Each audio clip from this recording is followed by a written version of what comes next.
In Old Narragansett, Romances and Realities. By Alice Morse Earle. A Narragansett Elopement. For miles north of Narragansett Pier lies the Old South Ferry, from whence for over a century ran ferry boats to a landing on Connecticut Island. About a mile farther north there stands on Boston Neck an ancient willow-shaded, gambrel-roofed, weather-beaten house which in the latter part of the 18th century was the scene of a sadly romantic event. It was built by Roland Robinson in the first half of the century, in 1746, and was originally 110 feet long, as the stone foundations still show. The kitchen and Negro quarters have been demolished, and the present structure has a front of 60 feet. The rooms within are models of the simple style of architecture of that day. The staircase is specially beautiful with its gracefully turned balusters and curious drop ornaments, and its deep-worn steps of basswood. The walls of all the rooms are wainscoted in a substantial manner, and the fireplaces are ornamented with blue and white Dutch tiles. The heavy timbers and rafters, all cut on the place, have not sagged an inch with the weight of years. Over the fireplace in the dining room is a panel bearing a smoke-darkened painting which represents a deer hunt that occurred on the Robinson place while the house was being built. The riders in this picture appear to be standing in their stirrups instead of sitting on their saddles. The great attic in which the slaves are said to have slept contains now a picturesque litter of old sea chests, spinning wheels, clock reels, wool cards, flax brakes, yarn winders, saddles, and pillions. And in the beams of the roof are great iron hooks to which, it is whispered, the slaves of olden times were tied when they received their floggings. They are with much more probability the loom hooks which were used by weavers when weaving cloth on an old hand loom. The handsome Great West Room is known as the Lafayette Chamber, it having been occupied for some weeks by the Marquis de Lafayette during the Revolutionary War. And on panes of glass, still whole after a century's use, are the names of French officers, scratched on with the writer's diamond rings. The house abounds in cupboards, tall, narrow cupboards high up over the chimney, low, broad cupboards under the window seats, medicine cupboards and pot cupboards, triangular corner cupboards, and, in the parlor, one beautifully proportioned apse-shaped china cupboard which is ornamented with carved sunbursts and scalloped and serrated shelves, and is closed with glass doors to show the treasures and beauties within. But in unfortunate Hannah's chamber is the most famous cupboard of all. For in that narrow and shallow retreat a beautiful daughter of Roland Robinson hid her lover when she heard the approaching footsteps of her irascible father on the staircase leading to her room. Roland Robinson was a typical Narragansett planter, wealthy, proud, and imperious. Tall and portly, ruddy of face, he showed in his dress and carriage his great wealth and high position. A coat of fine dark cloth or velvet with silver buttons was worn over a long yellow waistcoat with great pockets and flaps, violet or brown velvet knee breeches with handsome top boots, or silk stockings with buckled shoes, lace-frilled shirts. A great beaver cocked hat looped up with cords over his powdered hair, this attire gave him a comely and elegant presence. His character may be given in a few words by quoting the wife of Honorable William Hunter, minister to Brazil. She wrote in her diary 60 years ago her personal recollection of him. He was of violent passions, which was characteristic of the Robinsons, but of benevolent, noble nature. Many stories are told of his impetuous generosity and kindly impulsiveness, none being more characteristic than his action when his first cargo of slaves came from the Guinea coast. Slave dealing was such a universal practice at that date among wealthy residents of Narragansett and Newport that it was a commonplace business enterprise for Roland Robinson, when he was building his new house, to send a ship to Africa for a cargo of Negroes, intending to keep the most promising ones for his own household and farm servants, and to sell the remainder. But when the ship landed at South Ferry, and the forlorn, wretched, feeble men and women disembarked, he burst into tears and vowed that not one should be sold. He kept them all in his own household, where they were always kindly treated. He never again sent a vessel to Africa to engage in the slave trade, though one Negro of royal birth, Queen Abigail, was so happy in her Narragansett home, that with Roland Robinson's consent and his liberal assistance she returned to her home in Africa, found her son, the Negro Prince, and brought him to America, where he became Mr. Robinson's faithful body servant. The wealthy planter had other sources of income than slave trading. He owned great ships that engaged in general commerce. He had an immense dairy and made fine Rhode Island cheese from the milk of his beautiful, blanket cows. It was his ambition to have 100 of these lovely black and white animals, but it is a matter of tradition that, while he could keep 99 readily enough, when he bought or raised the 100th cow, one of the 99 sickened and died, or was lost through accident, and thus the number still fell short. Great quantities of grain and hay did he also raise on his fertile farm. And besides the grain and cheese that he shipped to the West Indies, he also sold to the wealthy colonists many Narragansett pacers, swift horses of the first distinctively American breed. These pacers all came from one sire, Old Snip, who it is said was of Andalusian birth and was found swimming in the ocean off the coast of Africa, was hauled on board a trading ship and was carried to Narragansett, where he was allowed to run wild on the Point Judith tract. These sure-footed pacers had a peculiar gait. They did not sway their rider from side to side, nor jolt him up and down, but permitted him to sit quietly, and thus endure without fatigue a long journey.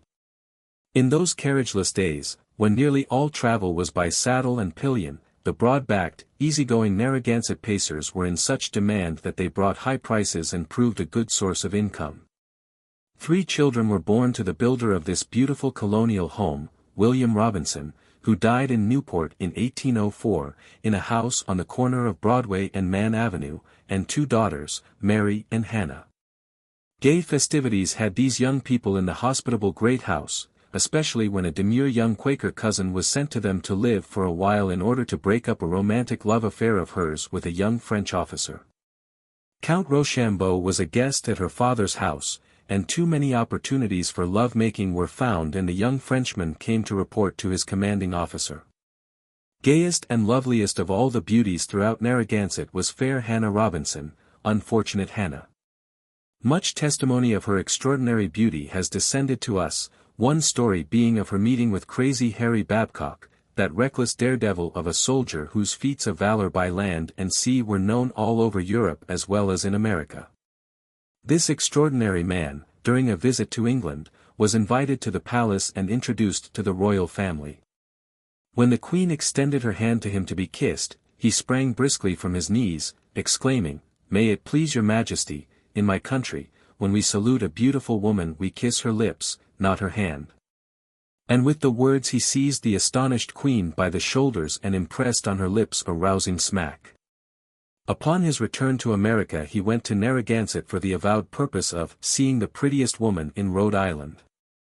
As he entered the parlor of Roland Robinson's house, fair Hannah rose to meet him, and the crazy colonel, as she extended her hand to greet him, dropped on his knee with a look of intense admiration, saying, in the stilted words of the times, "Pray permit one who has kissed unrebuked the lips of the proudest queen on earth to press for a moment the hand of an angel from heaven."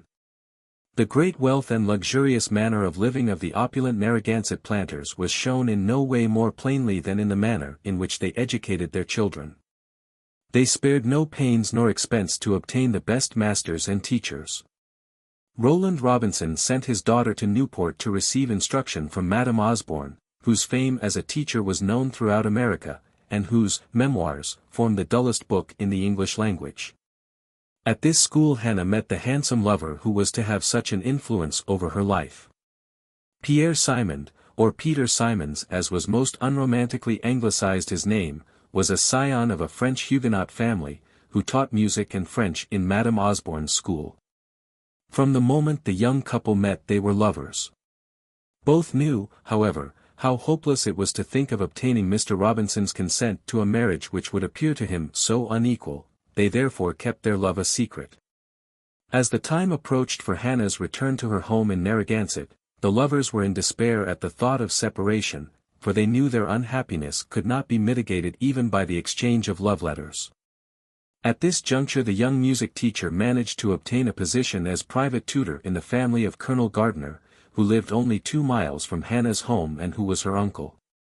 It can easily be divined that when once in Narragansett the happy lovers found many opportunities of meeting, which were frequently brought about by the romantic and easygoing colonel.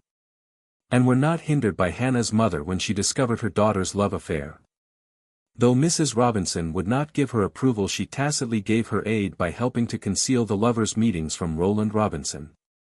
And it was with her knowledge that the lover came to Hannah's chamber, where he often had to be concealed in the friendly cupboard. When Peter Simons could not enter the Robinson house, he stood by his true love's window under a great lilac bush, which is still growing, sturdy and unbroken under the weight of a century of years. In the concealing shadow of the lilac bush words of love might be whispered to the fair girl who leaned from the window, or letters might be exchanged with comparative safety. But true love ran no smoother in the 18th century than in the 19th, and when one night a fair hand dropped a tender billet into the gloom of the lilac bush. Old Roland Robinson chanced to open the door of his house, and he saw the white messenger descend. Speechless with suspicion and rage, he rushed to the lilac bush and thrust his buckthorn stick into it with vigorous blows until a man ran out into the darkness, whom the irate father in the second's glimpse recognized as the wretched French dancing master, who taught his nephews. The horrified and disgusted anger of Roland Robinson and the scene that ensued within doors can well be imagined. Little peace or happiness was there for Hannah after her father's discovery. Updike, in his History of the Narragansett Church, says of her life at this time, if she walked, her movements were watched; if she rode, a servant was ordered to be in constant attendance. If a visit was contemplated, her father immediately suspected it was only a pretext for an arranged interview, and even after departure, if the most trifling circumstance gave color to suspicion, he would immediately pursue and compel her to return. In one instance she left home to visit her aunt in New London. Her father soon afterward discovered from his windows a vessel leaving Newport and taking a course toward the same place. Although the vessel and the persons on board were wholly unknown to him, his jealousies were immediately aroused. Conjecturing it was Mr. Simons intending to fulfill an arrangement previously made, he hastened to New London, arrived a few hours only after his daughter, and insisted on her instant return.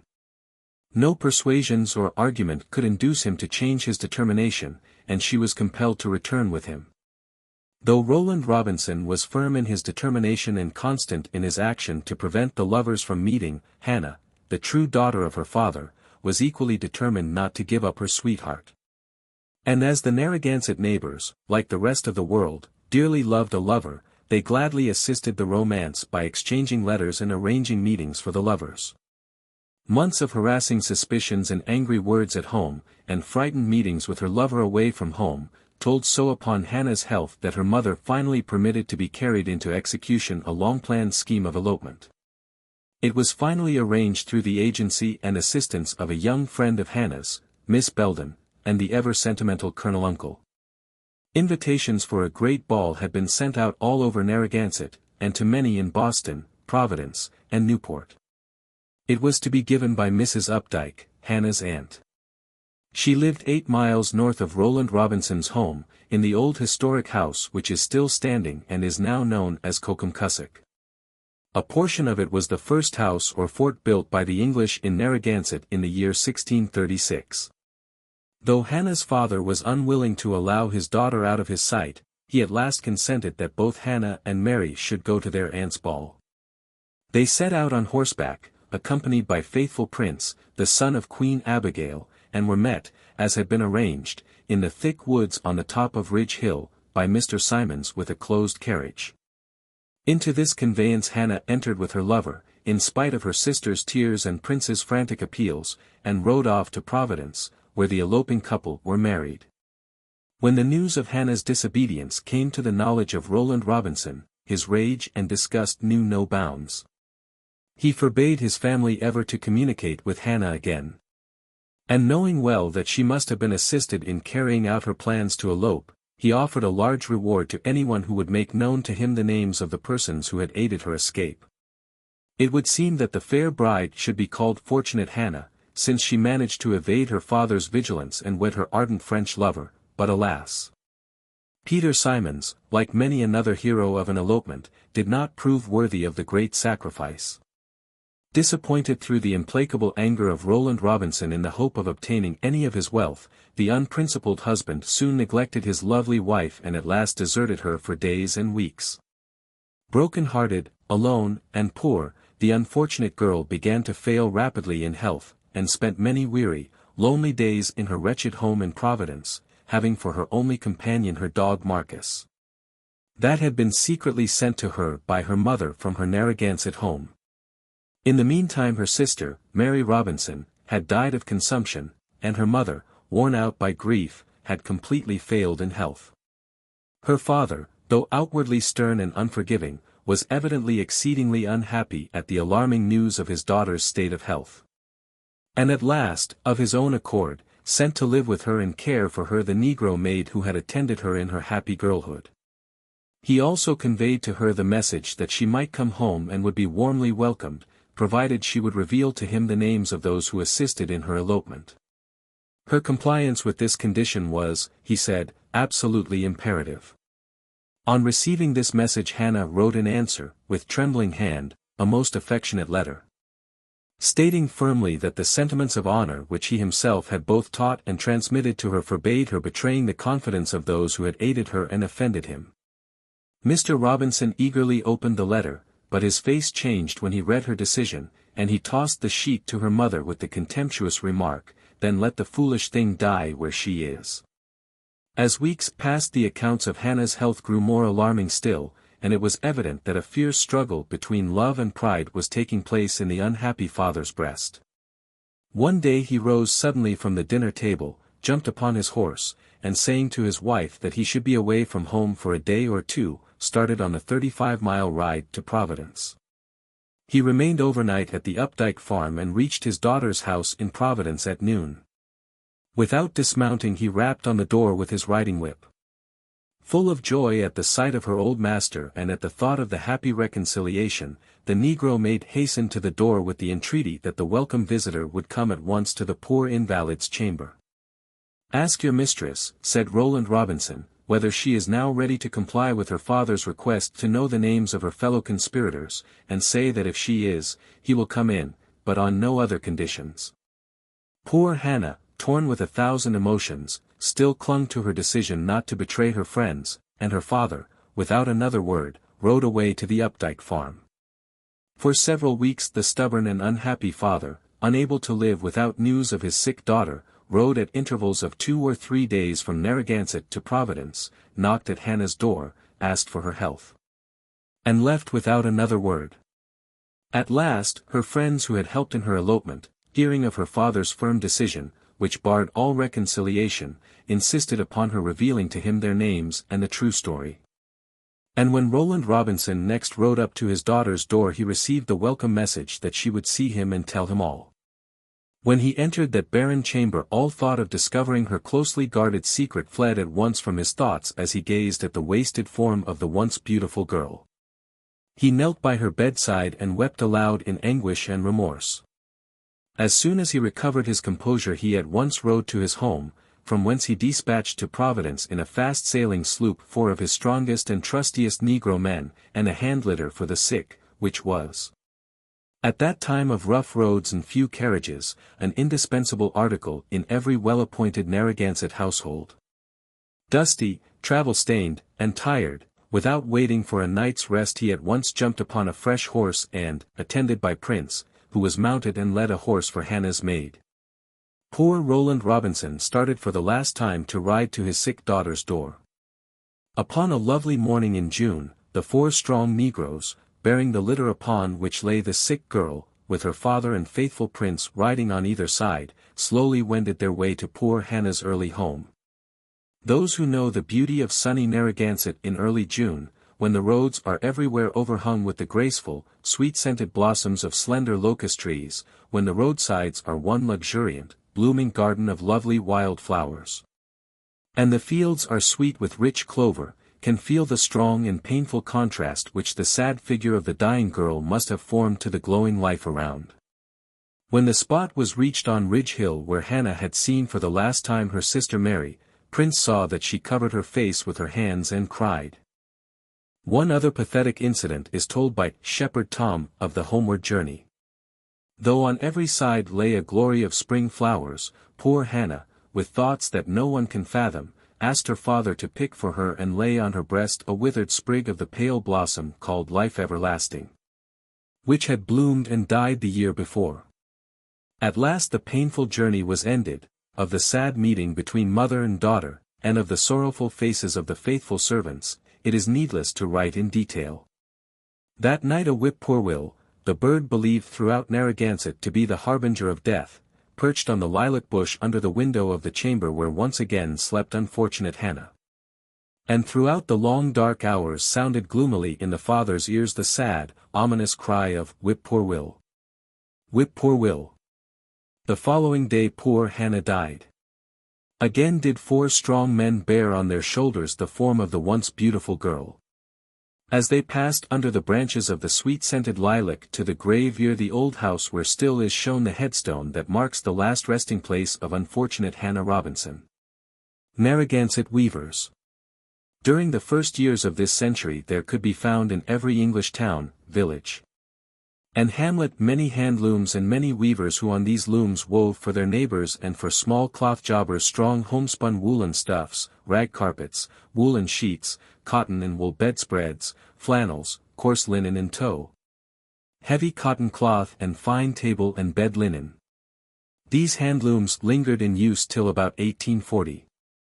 So universal was then the extinction of hand weaving through the vast growth of power loom manufacture and of spinning by steam spindle, and so sudden and complete the destruction and vanishing of all the old-time implements and machines, that when 10 years ago, under the stimulus of Ruskin's fiery appeal for the revivifying of hand spinning and hand weaving, these household arts were again started in Westmoreland, but a single linen loom could be found for the work.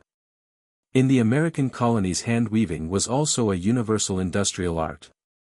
In no part of the country has the industry lingered longer than in old Narragansett. In many old New England towns single hand looms can be found, some in running order, and with owners capable of running them to make rag carpets. Others are still standing, cobwebbed and dusty, in attic lofts, lean-to chambers, woodsheds, or barns, with no one to set the piece or fill the shuttles. In Narragansett I know a score of old looms in good running order, though, save in one instance, set only for weaving rag carpets. In many cases the owners, who do not make weaving a trade, will not start them up for weaving less than 100 yards of carpeting. This is a long strip for a room in a cottage or farmhouse, so neighbors frequently join together in ordering these carpets, and in company send vast rolls of the filling, which is made of inch-wide strips of cloth of all colors and materials sewed in long strips.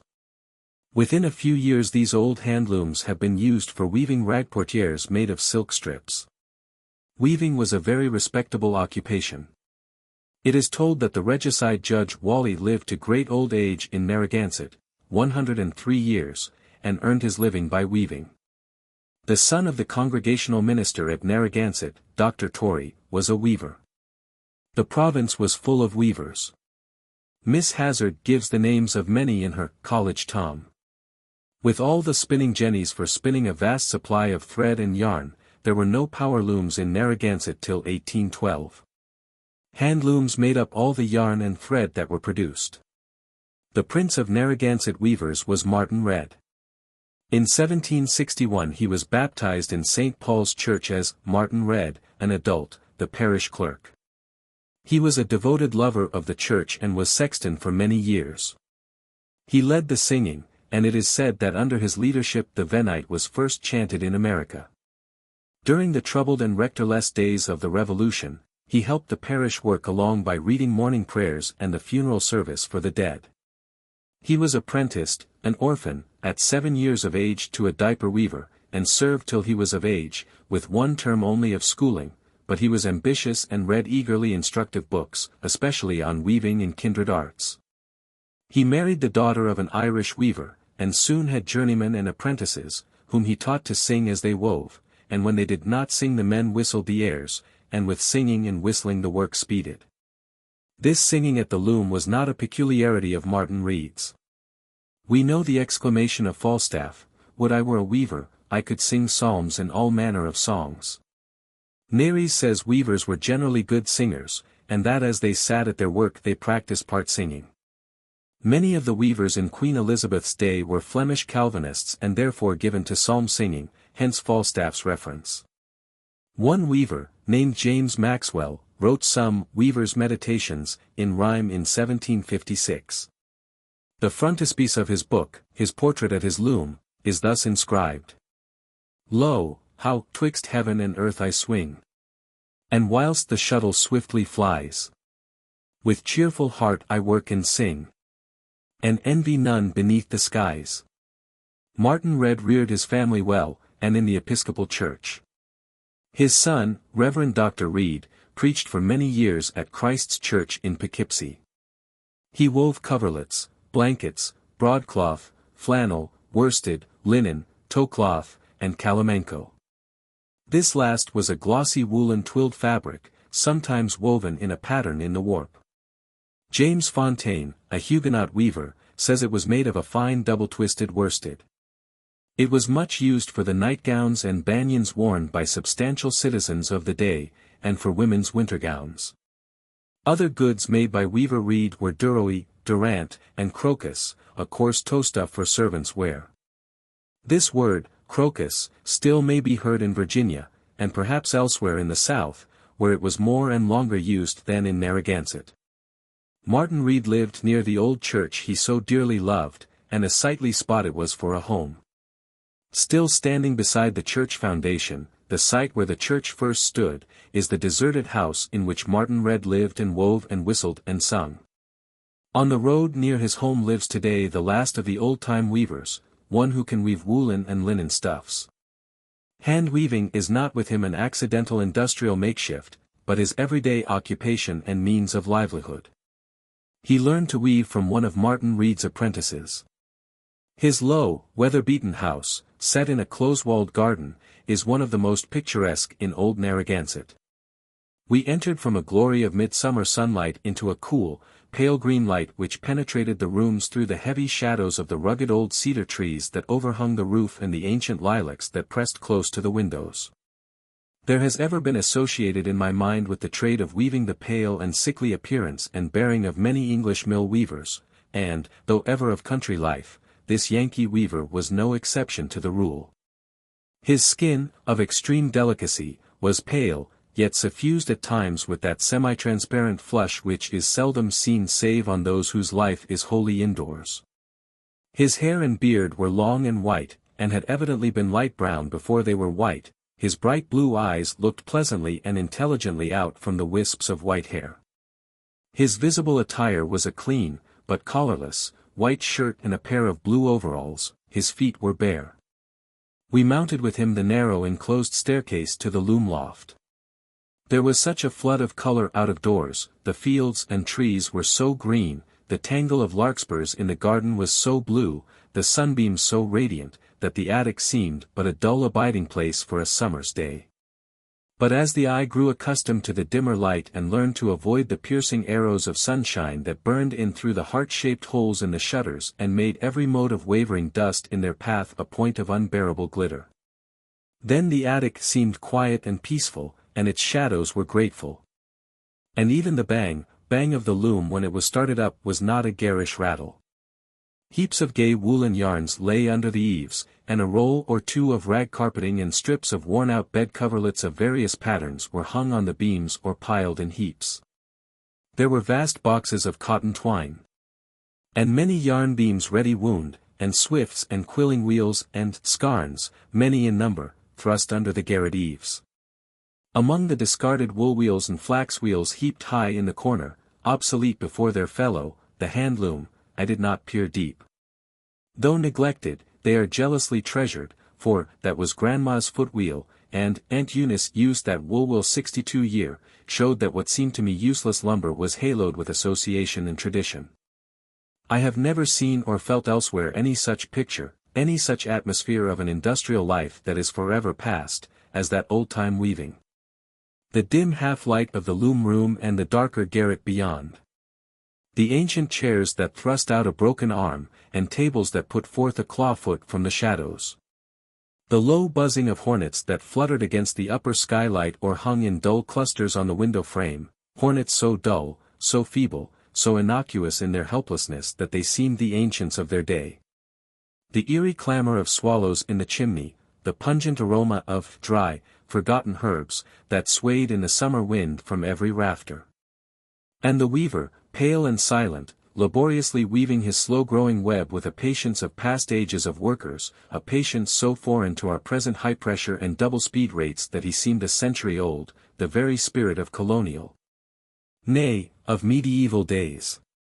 There was a monotonous yet well-controlled precision in this weaver's work that was most soothing, and that seems to be a characteristic influence of the homespun industries.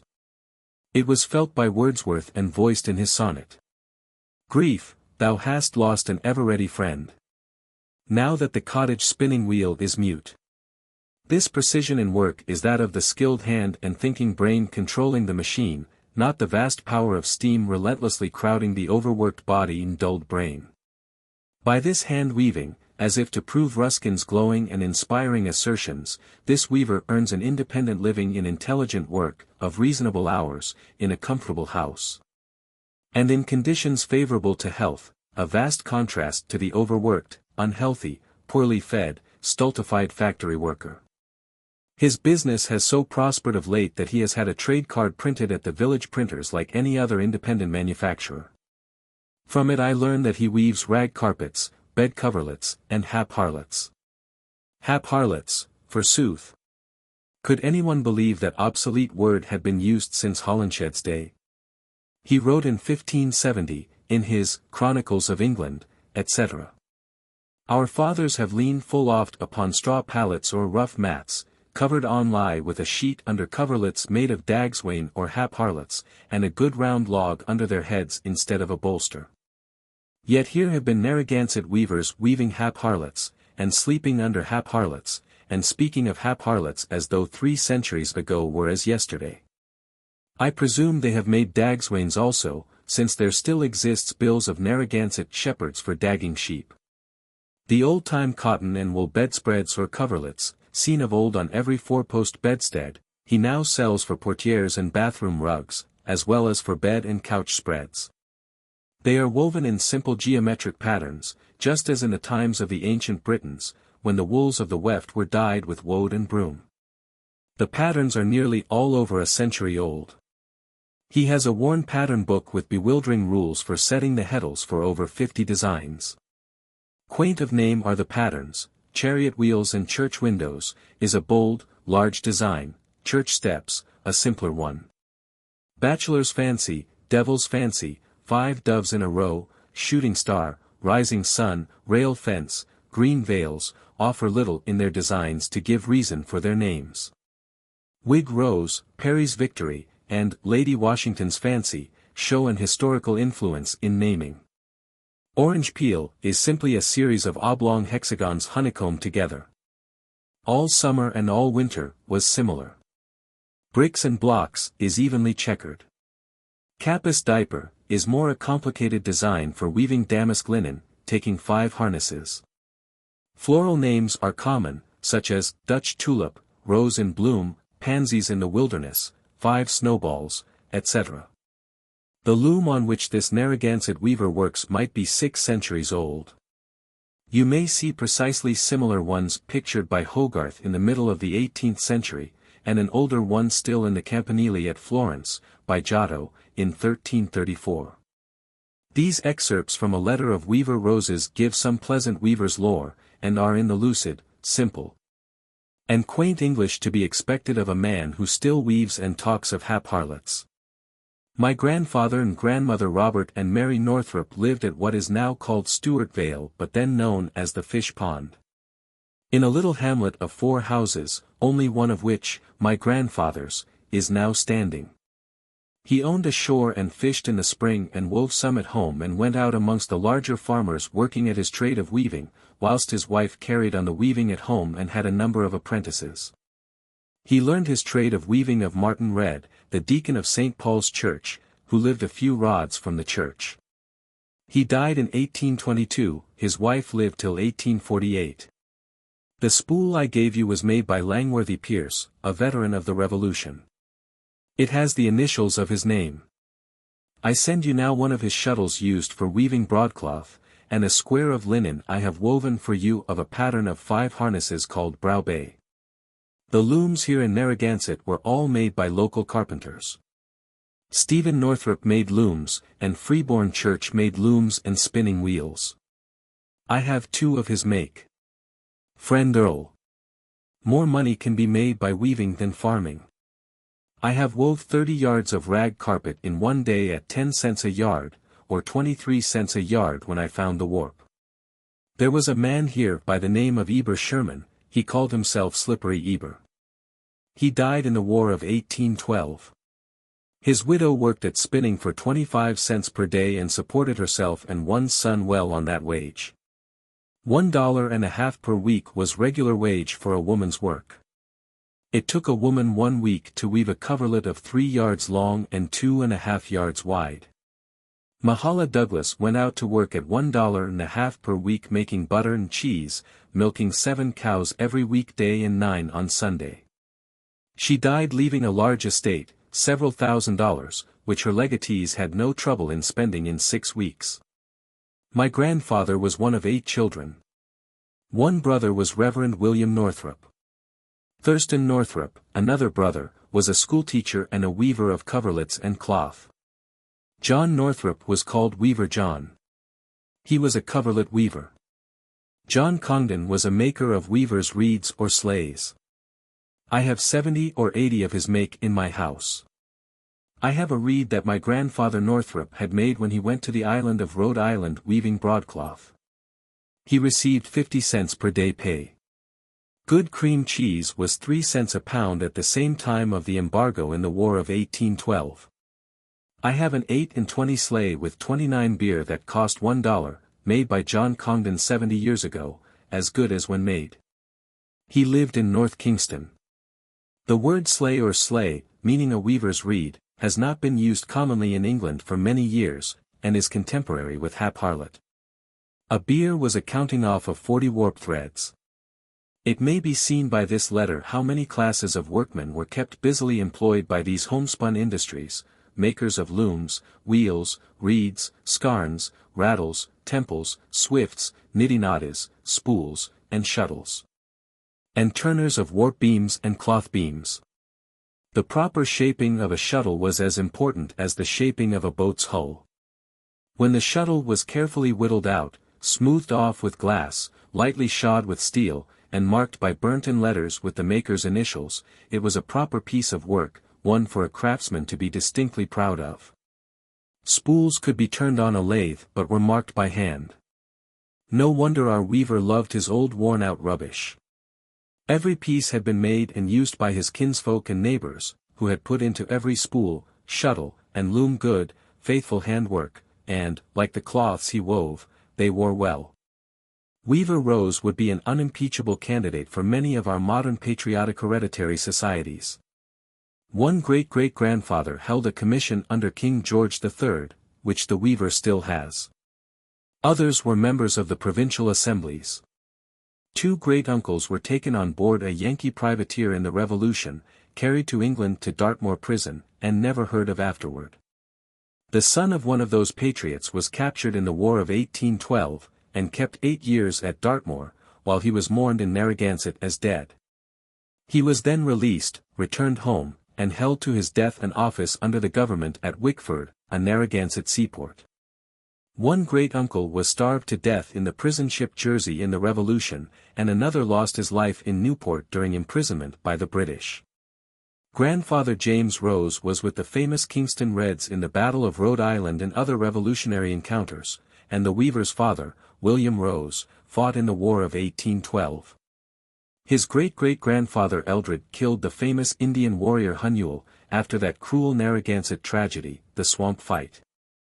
Hunnewell was naked and covered with grease, but he was not slippery enough to escape the bitter Englishmen, who had been fighting for days. This tragedy was at Silver Spring, about 2 miles from the weaver's home. Another Indian chased Eldred, but without capturing him. The chase was long, and Eldred did not spend much time in looking backward, but he never forgot the Indian's face. And some years later he met in Newport an Indian who was very smooth and friendly, but whom he at once recognized as his old-time enemy. The weaver thus grimly and laconically tells the sequel: "Grandfather got an awl and settled it in his forehead and finished him." Great-grandmother Austen was one of 16 children. Their names were Parvis, Picus, Pyrrhus, Pricemus, Polybius, Lois, Lettice, Avis, Onstis, Eunice, Mary, John, Elizabeth, Ruth, Freelove. All lived to be 70, and one to be 52 years old. I have dwelt somewhat at length on the sturdy fighting ancestry of this weaver, with a distinct sense of pleasure at the quality of his forebears. He is, in the best sense, a pure American, with not a drop of admixture of the blood from recent immigrations. Some of his ancestors were those who made the original Pettaquamscut purchase from the Indians, and here he lives on the very land they purchased. It is such examples as this that give dignity to New England rural life, give us a sense of not being offensively new. In my genealogical researches in England I have not found such cases nearly as common as in New England. Surprise and even annoyance is shown in England at your expectation and hope to find descendants of the original owners occupying farmhouses and manors 200 years old. Had the weaving been the only portion of the work done in the farmhouse, it would seem an important addition to the round of domestic duties, but every step in the production of clothing was done at home. As expressed by Miss Hazard of her great-grandfather's household in Narragansett, from the shepherd who dagged the sheep, the wool-comber who combed the wool, the spinners who spun, the weavers who wove. All in regular order till the traveling tailor made the clothes up, and Thomas Hazard went to meeting in a suit made from wool of his own growing. The all-wool goods, yard wide, which we so glibly purchase today meant to the Narragansett dame the work of months from the time the fleeces were given to her deft fingers. After daglocks, bands, feltings, tarred locks, were skillfully cut out, the white locks were carefully tossed and separated, and tied in net bags with tallies, to be dyed. The homely saying, "dyed in the wool," indicated a process of much skill. Indigo furnished the blue shades, madder and logwood the red. Sassafras, fustic, hickory, and oak bark furnished yellow and brown. It will be noted that the old-time dyes were all vegetable. After the dyeing mixed colors could be made by spreading in layers and carding them over and over again. In carding wool, the cards should be kept warm and the wool very slightly greased with rape oil or swine's grease. At last the wool was carded into light rolls and was ready for the wheel. An old writer says, "The action of spinning must be learned by practice, not by relation." The grace and beauty of wool spinning, ever sung by the poets, need not be described. Stepping lightly backward and forward, with arms at times high in the air, now low at the side, often by the light only of the fire, the worker, no matter what her age, seemed the perfection of the grace of motion. And the beauty of the occupation makes the name of spinster, the only title by law of every single woman, a title of honor and dignity. The preparation of flax was infinitely more tedious and more complicated. From the time the tender plant springs up, through pulling, spreading, drying, rippling, stacking, rotting, cleaning, breaking, swingling, beetling, ruffling, hetcheling, spreading, and drawing. There are in all over 20 dexterous manipulations till the flax is ready for the wheel, the most skillful manipulation of all, and is wrapped round the spindle. Flax thread was spun on the small flax wheel. Lint on the wee wheel, wool on the muckle. It was reeled into skeins on a clock reel, which ticked and the requisite number had been wound, when the spinner stopped and tied the skein. A quaint old ballad has the refrain. "And he kissed Mistress Polly when the clock reel ticked." These knots of linen thread had to be bleached before they were woven. They were soaked in water for days, and constantly wrung out. They were washed again and again in the brook, they were bucked with ashes and hot water in a bucking tub, they were seethed, soaked, rinsed, dried, and wound on bobbins and quills for the loom. In spite of all this bleaching, the linen web, when woven, would not be white, and it afterward went through 20 more processes of bucking, tossing, rinsing, drying, and grassing. In all, 40 bleaching manipulations were necessary for light linens. Thus, at least, 16 months had passed since the flax seed had been sown, during which the goodwife had not eaten the bread of idleness.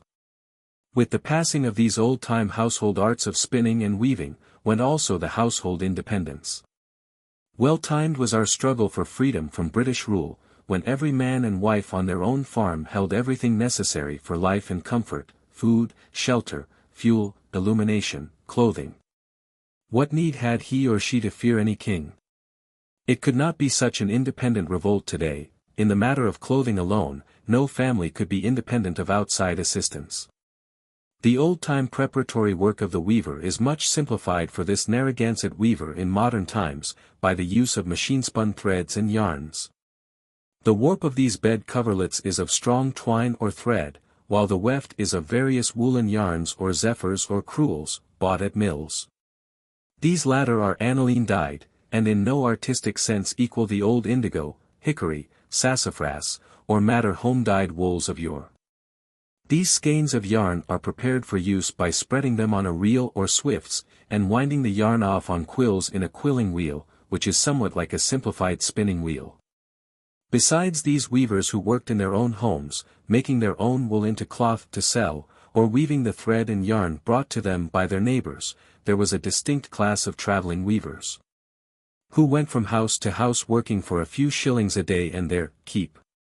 They often were quaint and curious characters, frequently what were known as natural preachers, that is, either mystic or fanatic souls who tried to supplement or supersede the religious teaching of the community by itinerant preaching.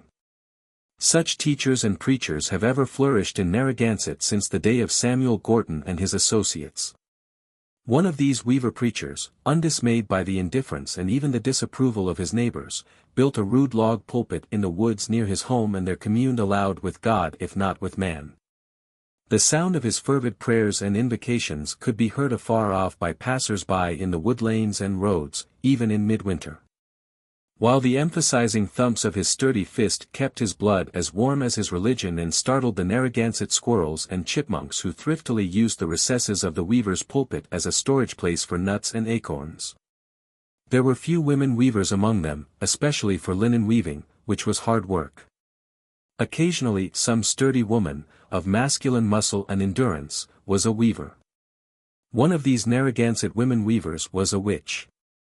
She would sit for hours bending over her loom, silent, peering into it and not doing a single row. This angered the dames for whom she worked, but they said nothing, lest they get her ill will. Suddenly she would sit up and start her treadle, bang! Bang! Would go her batten as fast as corn in a corn popper. And at night, after she had gone home, when her piece was still set in the loom, the family would waken and hear the half-toned clapping of the loom, which someone was running softly to help the witch out in her stint, probably the old black man. So, behold. At the end of the week more cloth appeared on the cloth beam, more linen was ready for bleaching, and more rolls of carpet were woven than could be turned out by any man weaver in the province. So whether it was hitching up with the devil or not, she always had employment in plenty, and her fine linen tablecloths were in every bridal outfit, and her linen web used in many a shroud throughout Narragansett. She never ate with the family of her employer as did every other worker in house or on farm, nor was it evident that she brought food with her. The minister suspected she ate no cake, which she could easily hide in her pockets. She never asked for water, nor cider, nor switchel, nor kill devil, nor had anyone ever seen her drink. Debbie Nichols once saw a bumblebee fly buzz out of her mouth as she wove in the minister's loom loft. But the minister said it was only a hornet flying past her, the garret was full of them. But, sure enough, at that very hour Joe Spink fell from his horse on the old Pequot trail from Wickford and broke his leg. Joe said a big bumblebee stung the horse on the nose and made him rear and plunge. Joe had had high words with the witch over some metheglin he had tried to buy from her the previous week, for she brewed as well as she wove.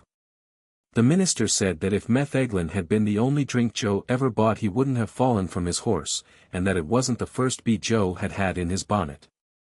One day some careless darkies in a kitchen set on fire a hank of tow that was being hetcheled by the chimney side. The sudden blaze extended to a row of freshly ironed sheets, then to a wool wheel, and soon a dense smoke and darting flames filled the room. All ran out of the house, some for water, some for buckets, some for help, and no one thought of the witch in the loom loft. The bang and rattle of her work made her ignorant of the noise and commotion below, and as the smoke entered the loft she thought, but that chimney do smoke. Finally a conviction of danger came to her and she made her way down the loft ladder and through the entry with difficulty to the open air. "Where's the cat?" was her abrupt greeting to the shamefaced folk who began to apologize spasmodically for their neglect to alarm her. "I saw her an hour ago on the spare bed in the foreroom," and back into the house rushed the witch, to return in a few moments with Tabby safely in her arms. This act of course deserved scant praise. Everyone murmured that there was probably some good reason for doing it, that everyone knew witches and cats had close relations, that the house didn't burn down anyway, and probably she knew it wasn't going to. One night a neighbor met her, breathing heavily, her hand at her side, hobbling haltingly homeward. He told his wife he guessed the witch was pretty sick. She told the minister's wife that the witch was getting her deserts. The latter in turn told her husband, and during a ministerial visit the next day he discoursed profitably on the probable illness and the unsanctified life of that misguided woman. The minister sat long in the front room sipping sangaree, but the hard-working little tailoress in the kitchen overheard his moralizing in his story. And when goose and shears were laid aside, and her day's work was over, she hurried through the winter gloaming, across the ice crusts of 3 fields, to the witch's door. No light shone from the window, either of evil or domestic significance. But the tailoress pulled the latch string and pushed open the door, and by the light of her hand lantern found the witch in the chilled house cold and dead. The following August a band of wondering, marauding boys, with alternate hesitation and bravado, entered the tenantless house. The windows had all been broken by missiles thrown by witch-hating passers-by, and the spring rains and summer suns had freely entered the room. And lo! The witch's bed, on which she died, a sack full of straw of mouse barley, with occasional spikes of grain attached, had sprouted and grown through the coarse hempen bed-tick, and was as green and flourishing as the grass over her unmarked grave. Where 3 towns meet. In the heart of Narragansett 3 towns meet at a crossroads, they are North Kingston, South Kingston, and Exeter.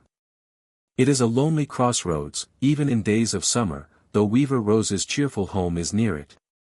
But it is picturesque and beautiful in its extended view, its overreach of splendid locust trees, and the tangle of wild flowers fringing the roadside and rioting along the stone walls.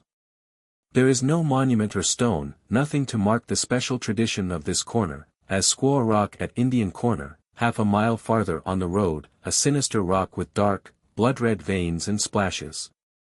A rock whereon were dashed the brains of a Narragansett squaw by her drunken brave of a husband. This crossroads, or corner, has been the scene many times of episodes as uncivilized, if not as cruel, as the one that immortalized Squaw Rock. Here, a spot chosen either through fancy, tradition, or even rustic fashion, or because here 3 townships meet, have taken place several of those absurd bequests of barbaric peoples known as shift marriages. These ungallant and extremely inconvenient ceremonies are not American inventions or Yankee notions, but an old English custom, being in brief the marriage of a woman, usually a widow, clad only in her shift, to avoid hampering her newly made husband with her old debts. All through New England, in New York and Pennsylvania, this custom was known until this century. In Narragansett it was comparatively common. The exact form of the sacrifice, for sacrifice it was of modesty to the new husband's cupidity, and notions about it varied in localities. Let me give a marriage certificate of a shift marriage which took place on this very crossroads where the 3 towns meet. On March 11, 1717, did Philip Shearman take the widow Hannah Clark in her shift, without any other apparel, and led her across the highway, as the law directs in such cases, and was then married according to law by me. William Hall, Justice. It is not specified in this certificate that this grotesque proceeding took place at night, but, out of some regard for decency, and to avoid notoriety, such was usually the case. There is an ancient registration book of births, deaths, and marriages at the handsome new town hall at South Kingston, R.I. There is an entry within it of a shift marriage. Thomas Caverwell was joined in marriage to Abigail Caverwell, his wife, the 22 February, 1719-20. He took her in marriage after she had gone 4 times across the highway in only her shift and hair lace and no other clothing. Joined together in marriage by me. George Hazard, Justice. This was but 2 years after the marriage of Widow Clark, and the public parade may have taken place on the same spot, but there is a slight variation, in that the fair Abigail's ordeal was prolonged to 4 times crossing the road. The naming of the hair lace seems trivial and superfluous with such other complete disrobing, but it was more significant than may appear to a careless reader. At that date women wore caps even in early girlhood, and were never seen in public without them. To be capless indicated complete dishabille. A court record still exists wherein is an entry of a great insult offered to the town constables by an angry and contemptuous woman. She threatened to pull off her headgear and go before them, only in her hair lace and hair, like a parcel of pitiful, beggarly curs that they were. So the abandon of only a hair lace comported well with Abigail Caverwell's only a shift. Hopkinton is another Narragansett town, in the same county. In 1780 David Lewis married at Hopkinton, widow Jemima Hill, where 4 roads meet, at midnight, she being dressed only in her shift. This was to avoid payment of husband Hill's debts. 10 years later, in a neighboring town, Richmond, still in the South County, widow Sarah Collins appeared in the twilight in a long shift, a special wedding shift covering her to her feet, and was then and thus married to Thomas Kenyon. Westerly, still in the same Narragansett County, had the same custom and the same belief. To all people whom it may concern. This certifies that Nathanael Bundy of Westerly took ye widow Mary Parmenter of S.D. Town on ye highway with no other clothing but shifting or smock on ye evening of ye 20 day of April, 1724. And was joined together in that honorable estate of matrimony in ye presence of John Sanders, Justice. John Corey. George Corey. Mary Hill. Peter Crandall. Mary Crandall. The use of the word smock here recalls the fact that in England these marriages were always called smock marriages. The Swedish traveller, Combe, writing in 1748, tells of one Pennsylvania bridegroom who saved appearances by meeting the scantily clad widow halfway from her house to his own, and announcing formally that the wedding garments which he thereupon presented to her were not given to her but were only lent to her for this occasion. This is much like the ancient custom of marriage investiture, still in existence in eastern Hindostan. Another husband who thus formally lent wedding garments to a widow bride was Major Moses Joy, who married widow Hannah Ward in Newfane, Vermont. In 1789. The widow stood in her shift, within a closet, and held out her hand through a diamond-shaped hole in the door to the Major, who had gallantly deposited the garments for Madame to don before appearing as a bride. In Vermont many similar marriages are recorded, the bride not being required to cross the highway. One of these unclad brides left the room by a window, and dressed on the upper rounds of a ladder, a somewhat difficult feat even for a lightning change artist. In Maine the custom also prevailed. One half-frozen bride, on a winter's night in February, was saved for a long and happy life by having the pitying minister, who was about to marry her, throw a coat over her as she stood in her shift on the King's Highway. In early New York, in Holland, in ancient Rhineland, this avoidance of debt-paying was accomplished in less annoying fashion by a widow's appearing in borrowed clothing at her husband's funeral, or laying a straw or key on the coffin and kicking it off. The traveller, Gustavus Vasa, records a shift marriage which he saw in New York in 1784. A woman, clad only in her shift, appeared at the gallows just as an execution was about to take place, demanded the life of the criminal, and was then and there married to him. It is well known that in England criminals sentenced to death, usually for political offences, were rescued from the gallows by the appearance at the time and place of execution of women who claimed the right of marrying them, and thus saving their lives. It has been asserted that these shift marriages were but an ignorant folk custom, and that there never was any law or reason for the belief that the observance procured immunity from payment of past debts. But it is plainly stated in many of these Narragansett certificates that it was, according to the law in such cases. The marriages were certainly degrading in character, and were gone through with only for the express purpose of debt evasion, and they must have been successful. The chief actors in these Narragansett comedies were, from scant negative testimony of their life and the social position of their families, not necessarily of limited means. Any man of wealth might not, however, wish to pay the debts of his matrimonial predecessor, as the first husband is termed in one case. And it should be remembered also that at the time these weddings took place there was nothing boorish in the community. Considering the necessary differences in the centuries, the South County was not nearly as countrified, to use a conventional term, then as now. Exeter has ever been sparsely settled, with many woodlands, meager farms, and little wealth, though it had one church with 1,000 members. But North Kingston had a thrifty and enterprising general population, with many men of wealth, and handsome houses. South Kingston, the nearest town center to the crossroads, was settled by men of opulence and of polite culture. It was the richest town in the state of Rhode Island, paying, as late as 1780, double the taxes assigned to Newport and 1/3 more than Providence. The crossroads, where the three towns meet, was not far from St. Paul's Church, where the planters and their families gathered each Sunday, riding to it over the very highway where the shift marriages took place. As I sat on a fallen tree last summer at the lonely crossroads, the scene of so many of these shift marriages, the place, with its fairly tropical bloom, seemed a romantic spot for such a grotesquerie.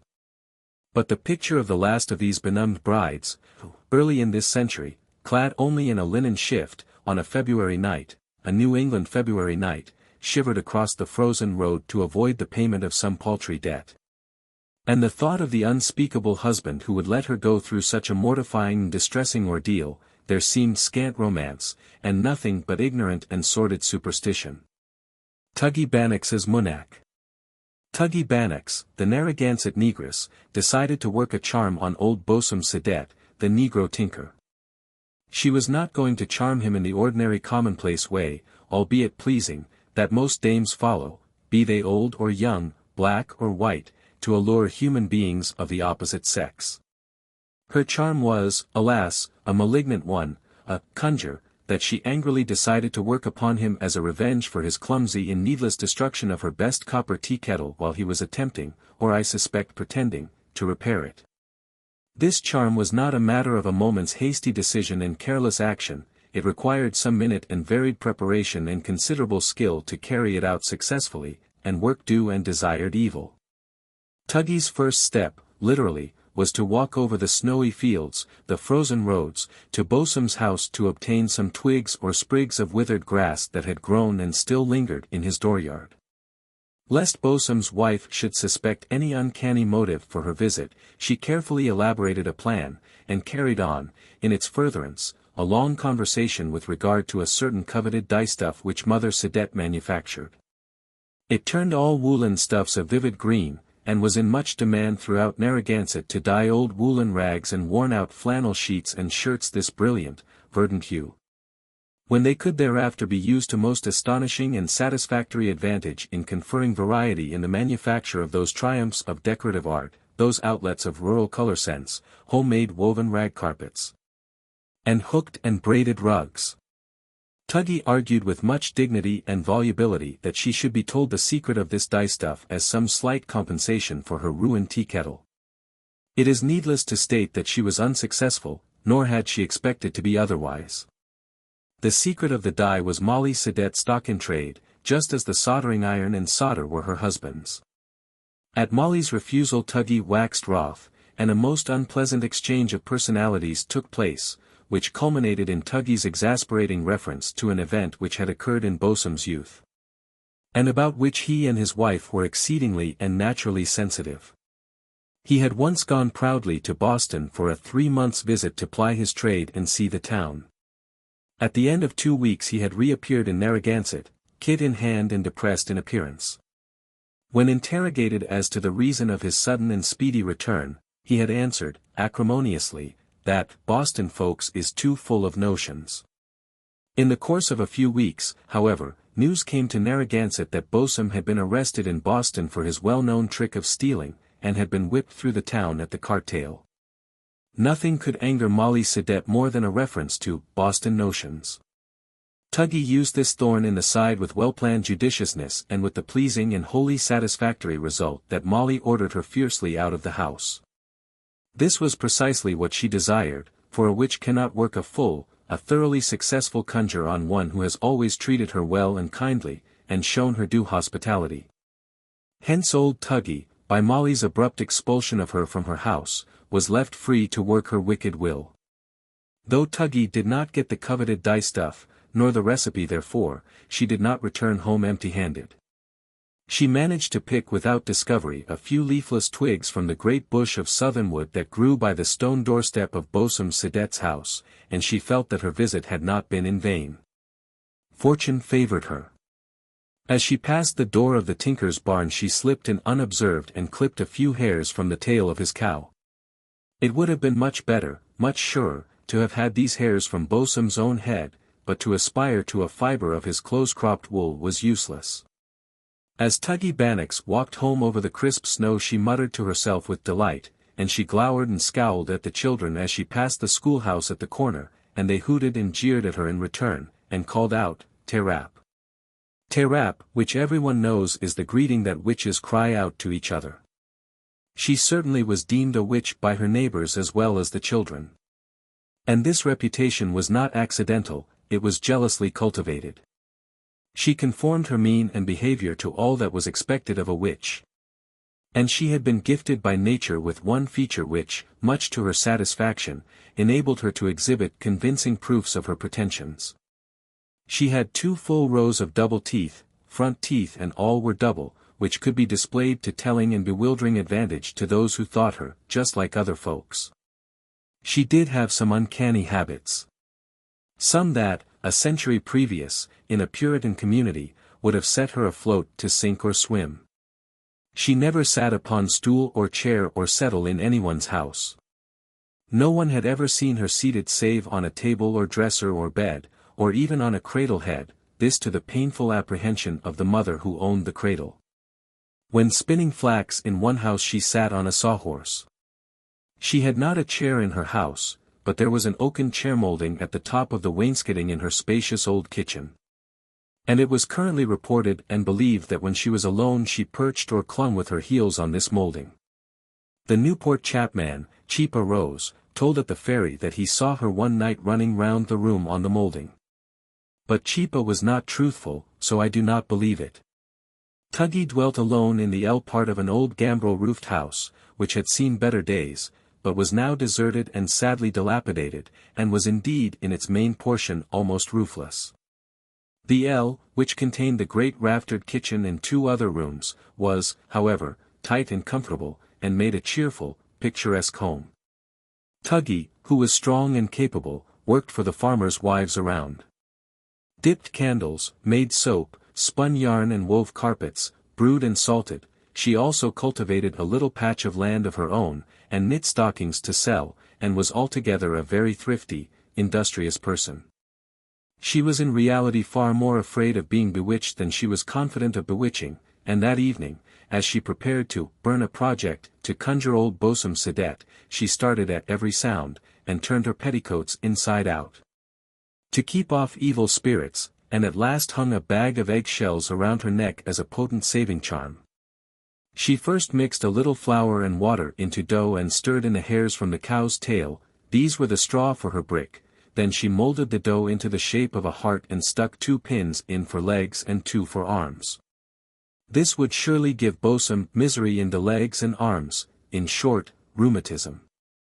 This dough heart she set aside, for it was not properly part of the project, and would only fulfill its diabolical mission when it was carried to Bosom's door and set upon his fence or doorstep, when that misery would begin.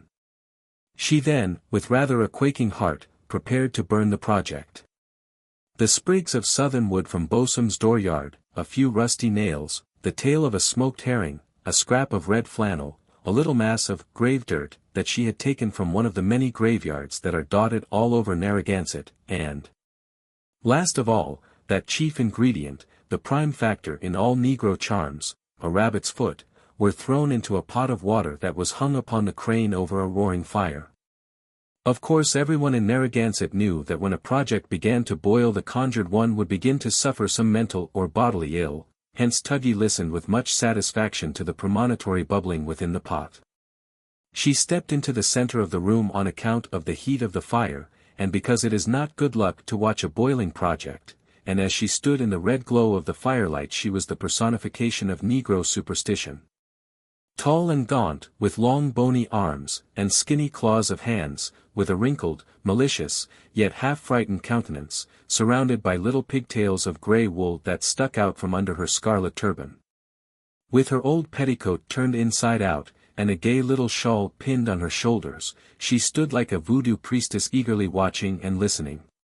When the boiling fairly began, she commenced swaying, rocking herself backward and forward, patting the floor with heavy foot, almost dancing while she muttered and sung, in a low voice, a few gibberish charms that had been taught by her mother. Queen Abigail.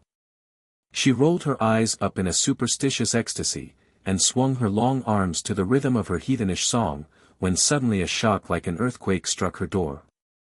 It flew violently open, and some long, heavy object rushed in, struck Tuggie violently on her tender shins, and threw her, face downward, on the floor.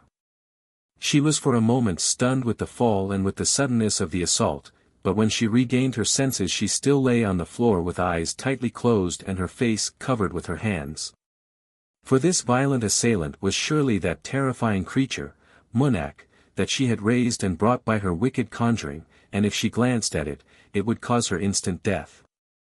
Perfect stillness had succeeded the assault. The old negress groaned and tried to pray. She repeated some old voodoo charms, the creed, all kinds of words to ward off evil spirits, and at last pleaded aloud, "Oh, Mass Deb Bill, you only lets me go dis time, I won't neber burn no projects no more. I warn't a-goin' to hurt Bosom anyway, I only wants to get a new tea kettle outen him. I'll throw de project out, and burn up de dough baby, and lug back dat wool I stole from Debbie Nichols, and I won't never pretend I see a witch agin. Oh, Mass MOONACK, don't take me dis time." At this juncture she again became speechless with terror, for she heard soft, irregular footsteps entering the door. She groaned and moaned, but did not open her eyes. Four pale and staring boys, Tom and Geoffrey Hazard, Zeke Gardner, and Pell Noyes, stole softly in on tiptoe, caught hold of the clumsy caricature of a bobsled that had so fiercely assaulted Tuggie's shins and knocked her down, dragged it out of the house and disappeared with it down the road. Geoffrey Hazard, who had in him throughout his entire life a far more active and real devil than any evil spirit that Tuggie conjured or dreamed of, could not resist, ere he left the house, catching the old woman by the foot as he passed her and pulling her as if to take her off with him, until her groans of fright made him desist. Old Tuggie listened to the light footsteps and the dragging noise in agony. With close-shut eyes she listened to the steps of the devils and MOONACK's as they gradually went away from the house. The cold, icy night air blew in upon her as she lay on the floor, the water burned down in the pot, and a nauseous odor of burning fish and flesh filled the house. At last she tremblingly arose, closed the door, swung the pot off the fire, seized a horseshoe and prayer book, and went to bed. The week previous Pell Noyes had been to Boston, and had returned with his brain and tongue full of a fine sled for coasting that he had seen in that great metropolis. With 4 old sleigh runners and a few boards he had rigged an imitation of the beautiful, double runner, and the 4 boys sallied out that winter night to use and enjoy it. They intended to skim past Witch Tuggie's door with a shrill and annoying shriek of defiance, but alas! Their clumsy steering apparatus broke when they were halfway down the hill, and the contrary sled, rudderless and uncontrolled, instead of gliding past the witch's door banged into it, with the full success that we know. The boys were thrown into the snow outside the door, and their first impulse was to abandon their newly manufactured sled and run for their lives. But they were quick to discover, from manner and word, that Tuggie was more frightened than they were, and they stole in softly and rescued the sled out of the very witch's den. A black politician. On a bright June morning in the year 1811, old CUDDYMONK sat in the cheerful sunlight at the open door of his house, on the banks of Lake Pettaquamscut, in Old Narragansett. CUDDYMONK was a Negro. But a Narragansett Negro was, at that date, of almost another race than a Southern Negro. He was free, he was usually respected and self-respecting, he might, and often did, own a house and farm of his own. And he had a certain independent social position which was far from being a despised one, for he enjoyed, with his rich white neighbors, who had been slave owners, a friendly intimacy that was denied to a poor white man. He was, however, somewhat lazy, occasionally untruthful, and even dishonest, like his southern colored brother. CUDDYMONK was a typical Narragansett Negro, sharp, shrewd, and in the main thrifty. He was deeply and consistently superstitious, and knew 1,000 tales of ghosts and spirits and witches and manitous, old traditions of African voodooism and Indian powwows. He was profoundly learned in the meaning of dreams and omens and predictions, and he did not hesitate to practice, or attempt to practice, all kinds of witch charms and conjures and projects, though he was a member in good standing, as he proudly stated, of the Episcopal Church. He was a good cobbler, a fair tinker, a poor mason, a worse carpenter, a first-class fisherman. He worked at any and all of these trades with cheerful and indolent impartiality, just as he fiddled, and sheared sheep, and plowed, and sowed, and raked, and harvested for his rich white neighbors. But when anyone asked him his real trade, he proudly answered, "I's or politician." He was indeed a politician. For he had held the highest political position that his state and race afforded. He had thrice been elected black governor of Narragansett on nigger election day, not on account of his master's great wealth and high position, as was in slavery times Governor Aaron Potter. Not for his military prowess, as was Governor Guy Watson, who had served bravely at Ticonderoga and at the absurd capture of General Prescott. Not, as was Governor Prince Robinson, for his handsome person and stately appearance, for poor Cuddy possessed neither. He had been elected just as white governors frequently are elected nowadays, because he was a politician. His office, however, bore no salary and but few emoluments, but it conferred great honor and dignity, and through it he received many small favors. He was consulted as to the settlement of many petty disputes among his black brothers, and his decision was law.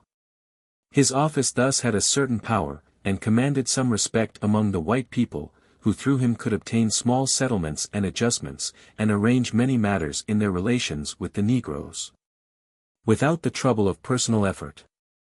Cuddy had the honor of having many of his legal decisions and political aphorisms and his abstruse financial opinions quoted at the white governor's table, where they had been received with much laughter, and some praise, also, for their shrewdness. His election had been a scene of great festivity. On the third Saturday in June, on which nigger election was always held, there gathered in the great oak grove on Rose Hill the black inhabitants, riding on saddles and pillions, in chaises and farm wagons, in ox carts even, men, women, and children, all in their gayest and finest attire, from all the towns around. At 10 o'clock the canvass commenced. Weeks of lectioneering and parmentiering had roused great interest in the event, and at last the 2 rows of the male friends of the respective candidates were arranged in lines under the trees in the charge of 2 pompous marshals, while the women stood admiringly around. CUDDYMONK, mounted on Colonel Gardiner's grey horse, and wearing a fine coat and knee breeches that had been given him by the colonel, with a great borrowed gold-laced cocked hat balanced on the back of his head, rode up and down the line flourishing a long sword that had been lent him for the occasion. And he kept quiet and order, that no one might change ranks after the counting began, or step from one end of the line to the other, and thus fraudulently increased the number of votes. When the counting was done the number of votes and successful candidate was announced. CUDDYMONK'S election was received with tumultuous cheers and congratulations. Only one event occurred to mar the dignity of this first election. As he was about to end his inauguration address with a glorious flourish and climax of ornate rhetoric, his defeated opponent called out, in a high, malicious voice, "Cuddy, your calves has got round in front." Cuddy glanced down at his legs with apprehensive mortification. Alas! It was too true. Colonel Gardiner had given with the knee breeches a pair of his fine long stockings, but as he was as sturdy and muscular as Cuddy was thin. And as the politician had even more negative calf and convex shin, as said Randolph of Virginia, than have most of his race, the colonel's stockings hung in unsightly folds. That Cuddy's wife, Roseanne, remedied by thrusting into each stocking leg a great roll of sheep's wool. In the heat of Parmentieren, and through constant friction against his horse's sides, Cuddy's woolen calves had indeed got round in front. In vain did he try, amid the jeers of his opponents, to replace the unsightly wads in a dignified and proper position.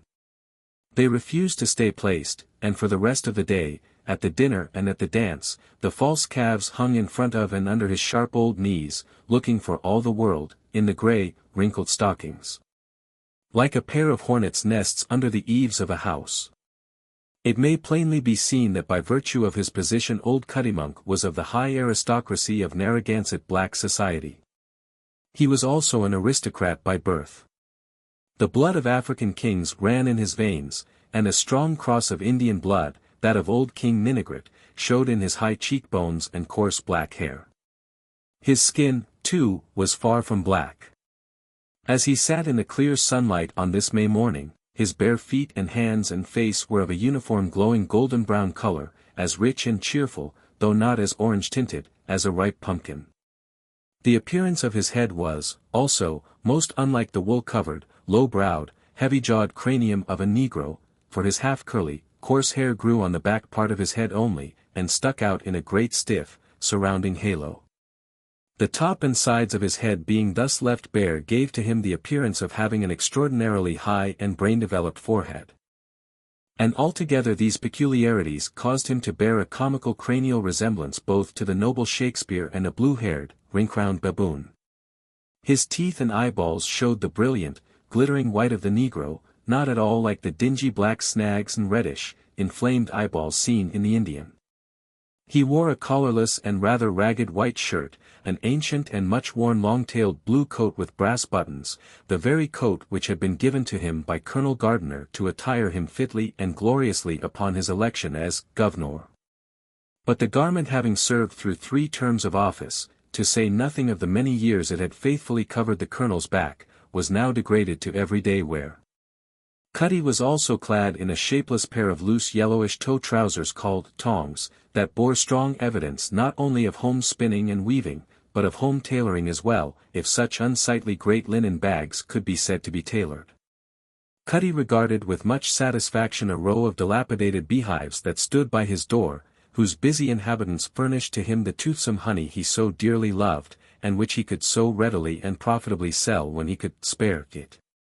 He looked with equal pride on a row of thriving okra plants, whose long green pods would in midsummer make for him such succulent and nourishing soups, and would also be sliced into delicate pale green, 6-rayed stars, and displayed for weeks on window-sills and door-stones and shed-tops and stone walls in his small domain, through sunny, windless days when the starry wafers would not be blown away, drying for his own winter use and to carry to Newport to sell.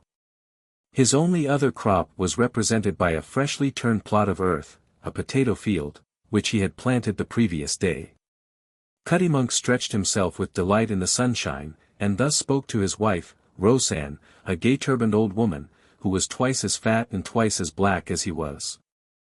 "I tell ye, Roseanne, tatoes and honey and okra is a 2 times better 'en pigs.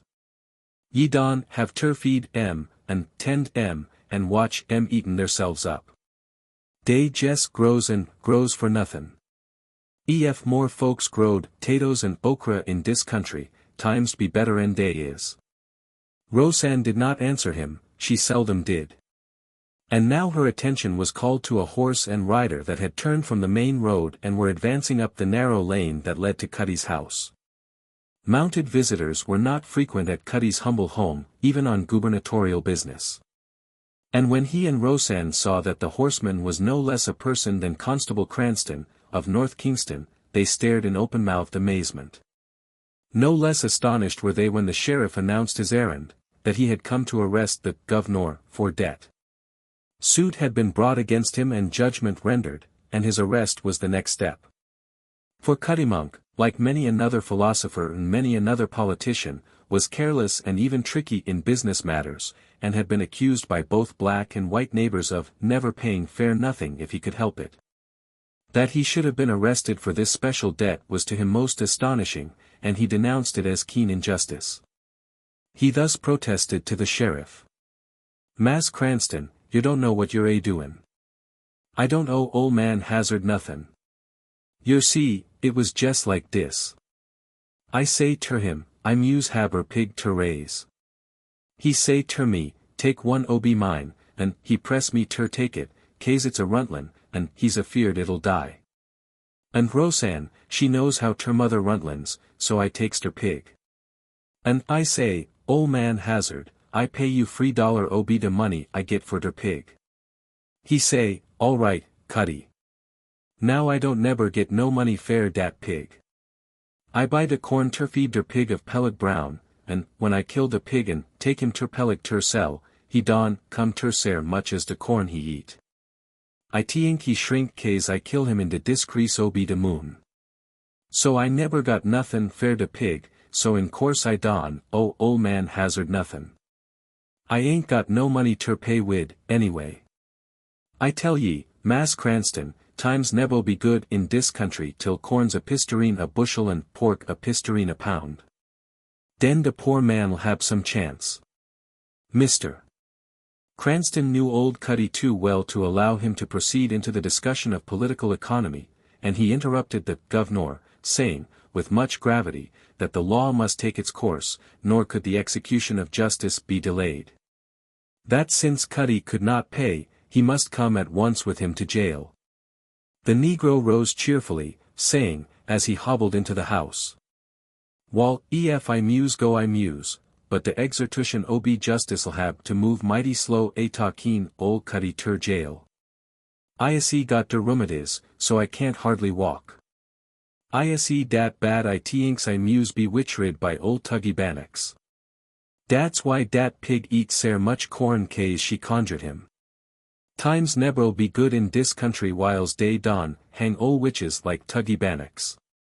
Hitch your hoss ter de buttonwood tree and come in and set down while I packin' up, and Roseanne'll cook ye some early 'tatoes. Run out and get some of our first crap, Sana. Early potatoes, exclaimed Mr. Cranston, at this time of the year. I a fust-rate farmer, ef I ain't much on pig raisin'. I allays has fine early 'tatoes, the fust yer see anywheres. Jes' look at dem. Roseanne appeared with her apron full of the freshly planted potatoes, that, negro fashion, he had planted whole, and that had spent a few hours only on Cuddy's farm. And as the sheriff refused to allow her to cook them for him, she placed them upon a blanket in the center of the floor, upon which she and Cuddy were accumulating the articles that the negro wished to take to jail with him. The pile rapidly increased. Old coats and shirts, a feather pillow, a fiddle, a prayer book, a pair of long boots filled with flaxseed, were added to the contents of the blanket. Come, come, said the sheriff. You can't take all that along with you. How are you going to carry it? I guess you'll hab ter tote it for me, Mass Cranston, I dat bad with the rheumatis. This was more than the constable had bargained for. This arrest of old Cuddy was more than half a joke, and was done at the instigation of several farmers who hoped thus to obtain some satisfaction for the many debts Cuddy had argued and twisted himself out of paying. They had all fancied that the terrified politician would gladly pay over the $3 at once. As it was well known that Roseanne had a good stocking full of silver dollars hidden under the hearthstone, and one of her stockings full of silver was well worth having. The constable was on his way to attend to other and more pressing duties, and had but little time to spend over this arrest, much less did he wish to ride to Kingston jail carrying a great pack of CUDDYMONK'S clothing and possessions behind him. He told Roseanne to remove half of the articles from the blanket, and a long and wordy argument with the governor arose over every relinquished treasure, ending in the constable's complete rout when he attempted to leave the foot stove behind and to pour the flax seed out of his boots. I can't do dat, "No way," said Cuddy. "It'll spoil dare shape ef I don keep flaxseed in and ise afeard I can't get none in jail." At the end of half an hour the blanket with its contents was rolled into a great, irregular, unwieldy bundle and strapped on the horse's back. The man of law mounted his horse, and with his prisoner passed slowly down the narrow lane and through the rocky crossroad under the feathery pale green foliage and sweet-scented pink and white blossoms of the graceful locust trees that form such a glory in early summer by all the roadsides throughout sunny Narragansett. Flickering patches of glowing sunlight fell through the clusters of peachy locust blossoms on the stone walls and hedgerows, that were a great, luxuriant, tangled garden of faintly perfumed wild flowers. The leaves of sweetbrier and bayberry sent out a pungent, spicy odor that mingled with the vapid and cloying sweetness of the locust blossoms. Great fields of clover wafted their fresh balm in little puffs of pure sweetness that routed the combined fragrance of locust, bayberry, and briar. Thousands of bees hummed over the sweet, sunny fields and in the fragrant, flowering branches, Cuddy's own bees gathering for him the luscious honey he loved. Singing birds flew lightly and warbled softly around. The tropical blood of the old Negro fairly glowed with the sense of light and perfume and melody and warmth, and he laughed aloud with sensuous delight as if the road to jail lay through paradise. He hobbled painfully, however, even in the warm sunlight, and he frequently sat down on a sunny stone to rest his rheumatic old bones. But his tongue never ceased wagging, and he poured forth to the constable a flood of political, ethical, physical, legal, spiritual, meteorological, thaumaturgical, and medical advice. And also a complete local history of past events in Narragansett. A flame of youth and memory and happiness seemed kindled by the glorious summer day in his heart and brain, though his poor body was too stiff and worn to renew also its activity and youth. At last he said, smilingly, to the constable, "Mass Cranston, ef you'll go to River Road and once ter let me stop ter Colonel Gardner's I can get some money. He owes me $5 for honeycomb." Gladly did Sheriff Cranston consent, though Colonel Gardner's house was 2 miles out of the way, for he saw now a prospect of release from his cumbersome charge. "Here, Cuddy," he said, "we shan't get to the Colonel's for 2 hours at this rate, you talk so much and walk so little. You get up and ride and I'll walk for a while, then we shall get along faster." The old Negro, with the constable's assistance, mounted and smiled with delight, for he loved a horse, as do all of his race. A gleam of humor twinkled in his eye as he urged on the sturdy sorrel, a half-blooded Narragansett pacer, until she ambled along at a rate that forced the constable to walk at an uncomfortably rapid and perspiring pace. Nor was Mr. Cranston altogether comfortable mentally. He winced several times in his progress at the laughing inquiries and jeers of the farmers that he saw in the field or passed in the road. And the shouts of the district school children at the corner, who chanced to be out at recess as the black governor and his white footrunner coursed along, made him keenly conscious that the dignity of the law was not fully preserved. Either in his hurrying, panting figure or in the grotesque appearance of short-legged Cuddy. For the Narragansett pacer, like others of her race, was phenomenally broad-backed. And Cuddy's short, stiff legs, clad in their unsightly, flapping toe tongs, stuck out at an absurd angle, showing a long expanse of skinny, bare ankles that looked like yellow turkey legs. And the enormous uncurried leather shoes that he had donned, in which to walk in comfort to jail, looked twice as large as ever in that prominent position. The constable had an uneasy suspicion that Cuddy had retained his toe tongs and long-tailed coat, and had put on his old black satin brass-buckled stock and red woolen comforter and great moth-eaten fur cap, the worst clothes he had in the world, in order to look as ridiculous as possible, and thus guy his captor. But the cheerful yellow countenance of the prisoner bore not a trace of any possibility of ever cherishing a sinister design. When they reached the great gambrel-roofed house of Colonel Gardner, the Negro dismounted and entered. He soon reappeared, saying, cheerfully, "I got the money, Mass Cranston." "Hurry up, then, and give me the $3, said the constable, impatiently. "I want to get off." The Negro stared in astonishment. "I ain't a-goin' ter spend dat honey money dat way, payin', fair an old dead pig I don, oh nothin', fair. ISE goin', to keep it ter be comfortable in jail we didn't, yer hear Roseanne say, keep comfortable, Cuddy. Dat's why I brung de foot stove fair. The constable was wild with indignation and disgust. He had gone 2 miles out of his way, painfully running and perspiring while his prisoner rode at ease, and now he was farther from the end of his vexatious business than ever. He impatiently explained and argued to the stubborn Negro that if he would only pay over part of the $5 he would need no jail comforts.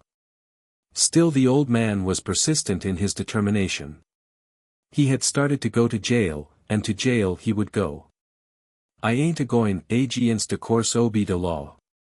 It ud be a pretty scandal fair de guvnor not ter go ter jail when he rested. Set everybody a bad example. ISE lawrbidden sittersman, and ISE goin' ter be de law o' de lawn. Besides, Roseanne she say she tinks I get red ob my roomadies, in jail. Old Tuggie BANNOCK'S can't get me out nights ter which ride me. The discomfited sheriff at last rode slowly on, while Cuddy again hobbled alongside, still cheerful, still philosophizing, still advising. Mr. Cranston was puzzled.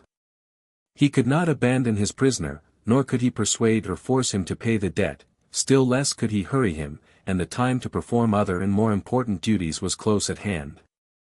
At last, completely baffled and conquered, he suddenly exclaimed, "Here, CUDDYMONK, I've had enough of this, take your bundle, I'll pay your debt to Old Hazard and the costs, too." "Mass Cranston, is dat de way yer does your duty? ISE a-goin' ter jail ef I hab ter walk der alone, and tell de jedge dat de constable run off and left me. I ain't no runagador. ISE goin' in de cause ob de right. USE rested me, and ISE a-goin' ter stay rested. I neber see a jail, anyway, and I wants ter see one. Times nebro be good in dis country till both people and rulers knows erbout de institutions ob de lawn." Again did the baffled sheriff explain and expostulate and seek to rouse in Cuddy a sense of pride and dread of shame. "It's most time for 'lection day, Cuddy. You'll never be elected again if you go to jail. They'll never want a rogue for governor. 'Cause de governor am a rogue this year ain't no sign the next one won't be," answered wise Cuddy. And when the constable had straightened out Cuddy's ambiguous thought, he said to himself that black politics were much like white. "I can't see why all you blacks are so dishonest and tricky. Why, Mass Cranston," with an injured but unresentful air, "dey has ter be, dey so kept down. It all de fault ob dat unrageous old George Washington. When he die and he rolls his eyes and say, forber keep de nigger down, and it take 100 year to work out a dyin' spell." This astounding piece of post-mortem news about the father of his country was new to the constable, though it was commonly believed by Negroes then as now. He answered Cuddy severely and sharply. "Who told you that nonsense? It's no reason, anyway. There is no need for any nigger to be dishonest unless he wants to. Now, Mass Cranston, dis jest de way I looks at it. Times nebro be good in dis country till things is fixed and properties divided so no one can't be poor. Den no one can't be dishonest, 'cause ef dey has plenty dey won't want ter be." The constable felt that it was useless to argue further with such a philosopher, and rode on for some time in silence. Then he desperately exclaimed, "Cuddy, what'll you take to go home again? I can't bother any longer with you. I've got to go to Wickford tonight, and you can't walk there." The old Negro shook his head profoundly and thoughtfully, and sighed deeply, as though abandoning with keen regret a dearly loved and cherished plan.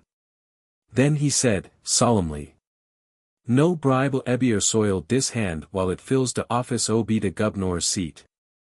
But dey do say de best charm eber seed ter bring good luck forber is ter look at a constable a dancin' ober runnin' water. Now here's de bridge and a good dancin' floor. I'll hold der hoss and sing Old Charmony Fair, and you dance, ter bring good luck ter me in de 'lection next week. Den I suppose I'll hab ter give up going ter jail dis time just to please yer. The constable was stunned by this audacious and fairly insulting proposition. But being thoroughly convinced that Cuddy was half demented, he thought it better to yield at once to the stubborn Negro's condition, and thus save his precious and much wasted time. He jumped from his horse and angrily yanked off Cuddy's blanketful of jail equipage, and threw it on the ground. He glanced apprehensively up and down the road to see that there was no approaching traveler to spread the tale of his ridiculous discomfiture and abject submission. And then walked to the middle of the bridge and began to sullenly dance to Cuddy's lively and rollicking dance tune. The jolly song and dismal jig were nearly ended, when a most surprising and inexplicable event took place. The constable's sedate and quiet horse gave a sudden snort, reared, broke away from Cuddy's restraining hand, and plunged violently down the hill. "Stop her! Stop her, Cuddy!" roared Mr. Cranston, as he suddenly ceased his forced dance and began to run. "I ain't a-goin' to run none after dat ol' hoss," said Cuddy. "I see got de rheumatiz, too bad.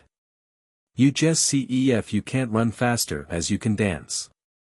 You can't catch her, dough," he called after the retreating sheriff. "I know she's conjured by de way she run. It always do conjure a hoss to see a constable dancin' ober runnin' water." As the constable shouted, "Whoa!" at the top of his lungs and chased wildly down the hill out of sight, Cuddy walked to the side of the bridge and threw into the water the long, sharp locust thorn that had done such sly and good execution as a spur. As a conjure to the sheriff's steed. Then he sat down by the side of his blanket bundle in the hot noonday sunlight, and he took out his fiddle and scraped and sawed to the bees and birds and butterflies like a jolly yellow pan.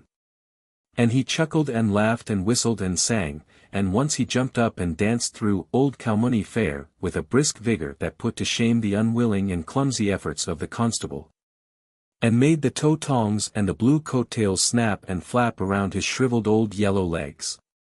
It was certainly most astonishing to see such agility and activity in a man so aged, and in one so rheumatic and so witch-ridden an hour previously. At last a passing farm wagon picked him up and carried him and his great bundle to his own door. As Cuddymunk replanted his early potatoes the following morning, he once more soliloquized to his wife. "I tell you, Roseanne, dat ol' fool O.B. a Cranston won't neber rest me fair det no more. I ain't goin' to raise no more pigs anyway, even ef I does get 'em somewhat cheap. 'Tatoes is better'n pigs. Times neber'll be good in dis country till eberybody stops raisin' pigs and plant 'tatoes. Dat's de true secret O.B. de politirkal crisis O.B. dis land. The witch sheep."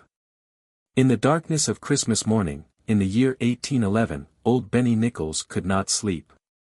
He was not thinking of Santa Claus nor of Christmas gifts.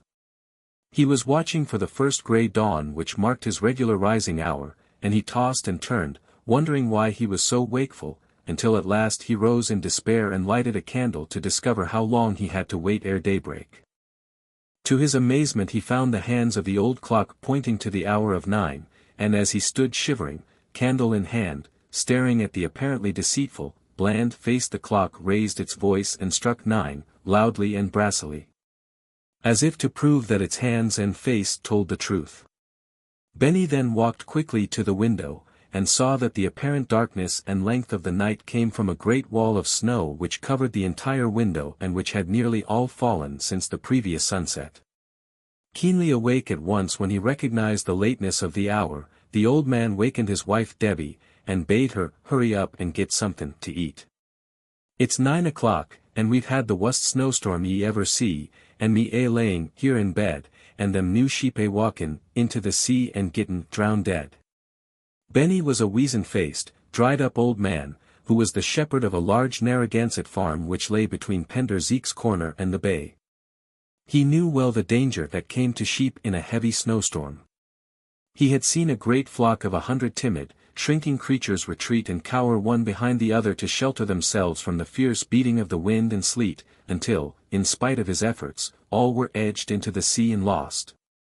Save a half-dozen whose throats were cut by him with a jackknife to save the mutton. Without waiting for any warm food, he cautiously opened the door to dig himself out.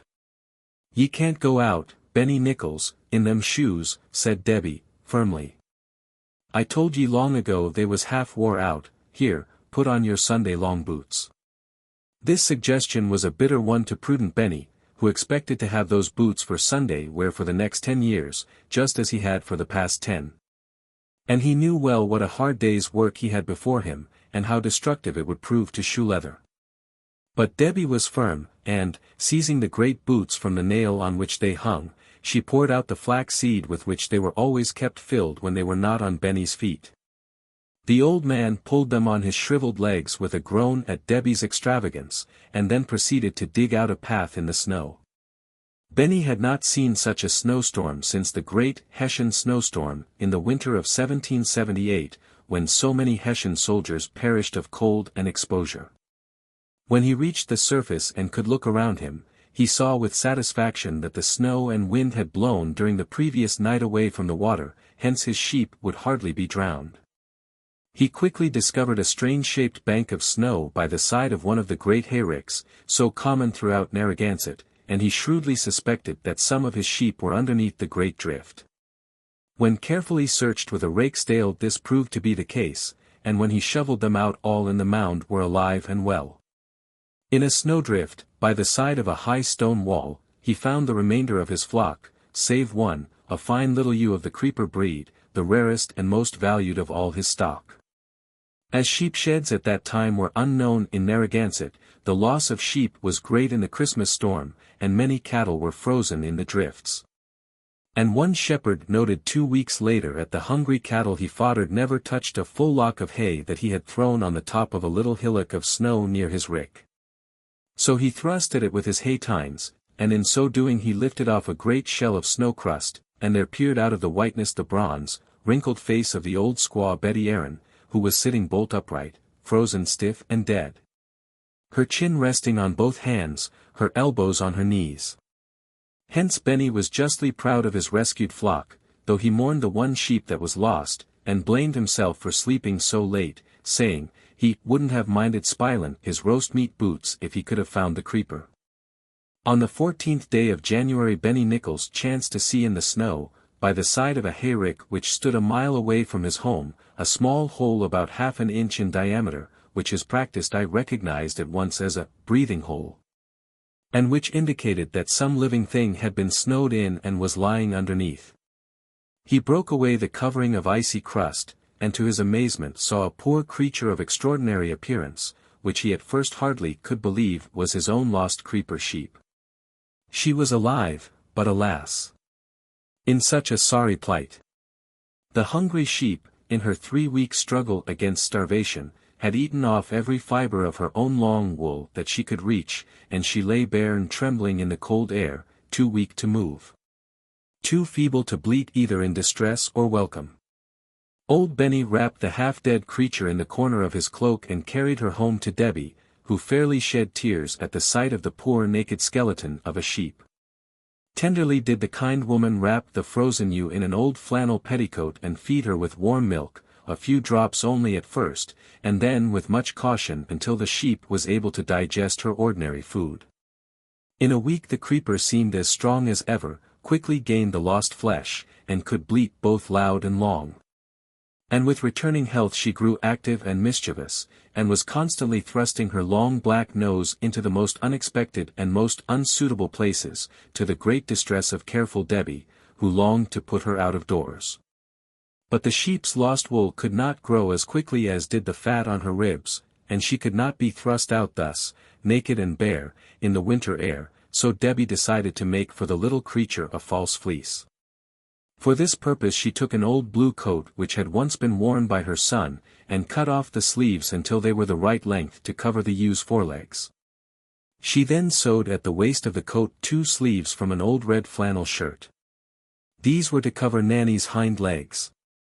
And when Debbie drew on the gay jacket and buttoned it up over the sheep's long backbone with the large brass coat buttons, there never was seen such a comical, stunted, hindside foremost caricature of what is itself a caricature, an organ-grinder's monkey. When Benny carried the gaily dressed Nanny out to the enclosed yard, it was hard to tell which exhibition of feeling was the keenest, poor, unconscious.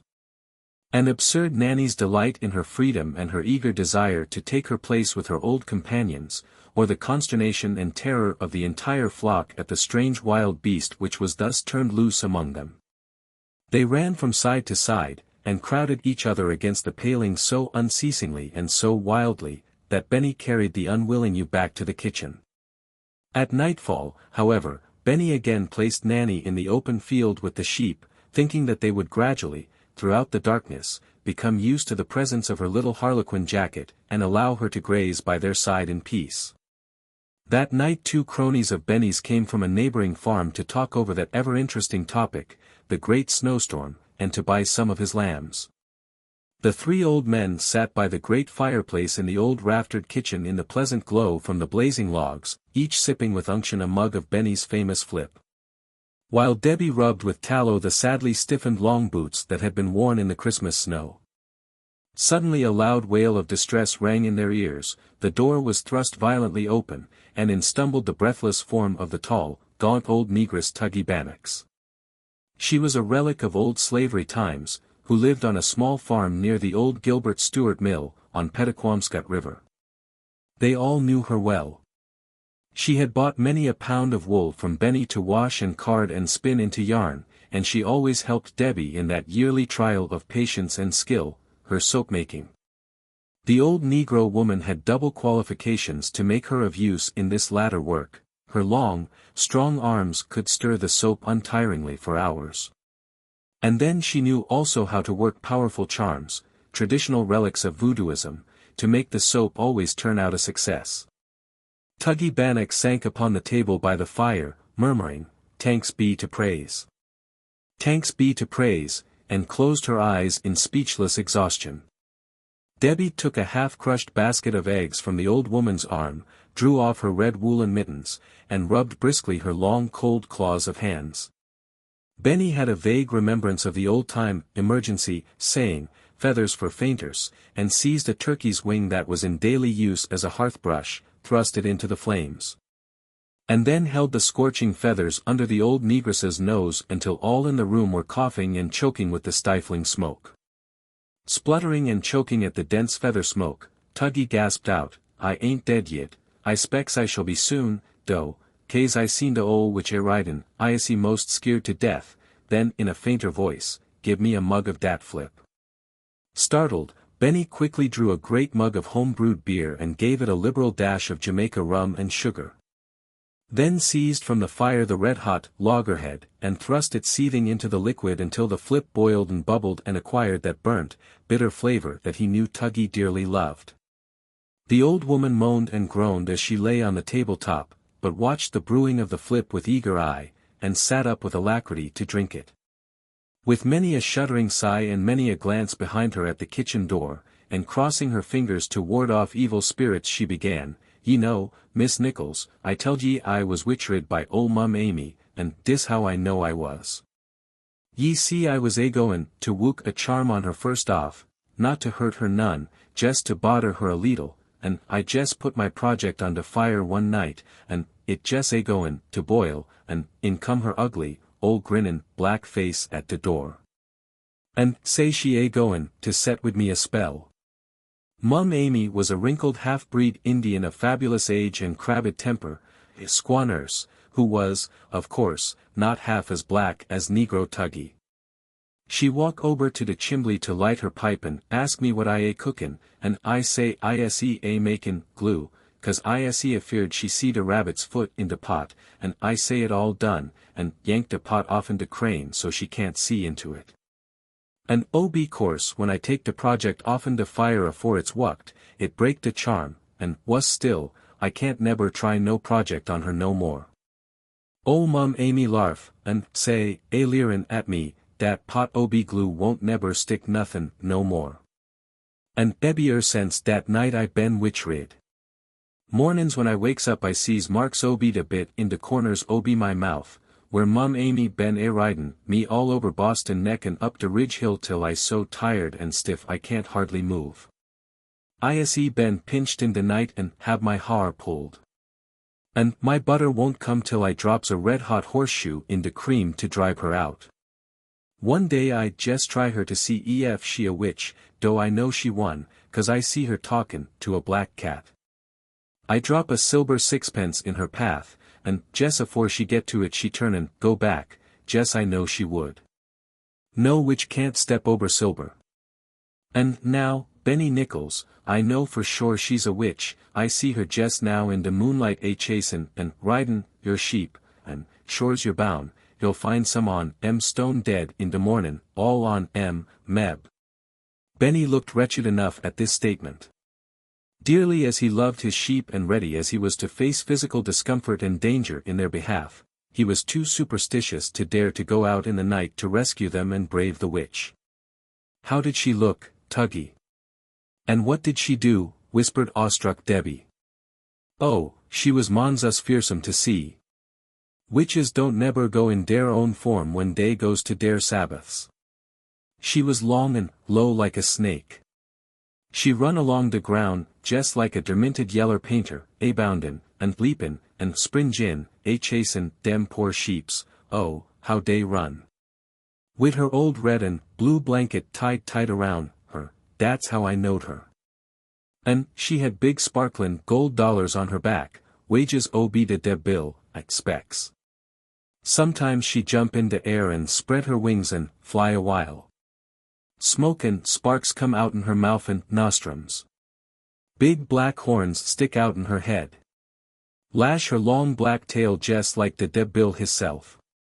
At this dramatic and breathless point in Tuggie's flip-nourished and quickly growing tale, credulous Debbie, whose slow-working brain had failed to grasp all the vivid details in the black woman's fervid and imaginative description, interjected this gasping comment, "It must have been the devil or the creeper."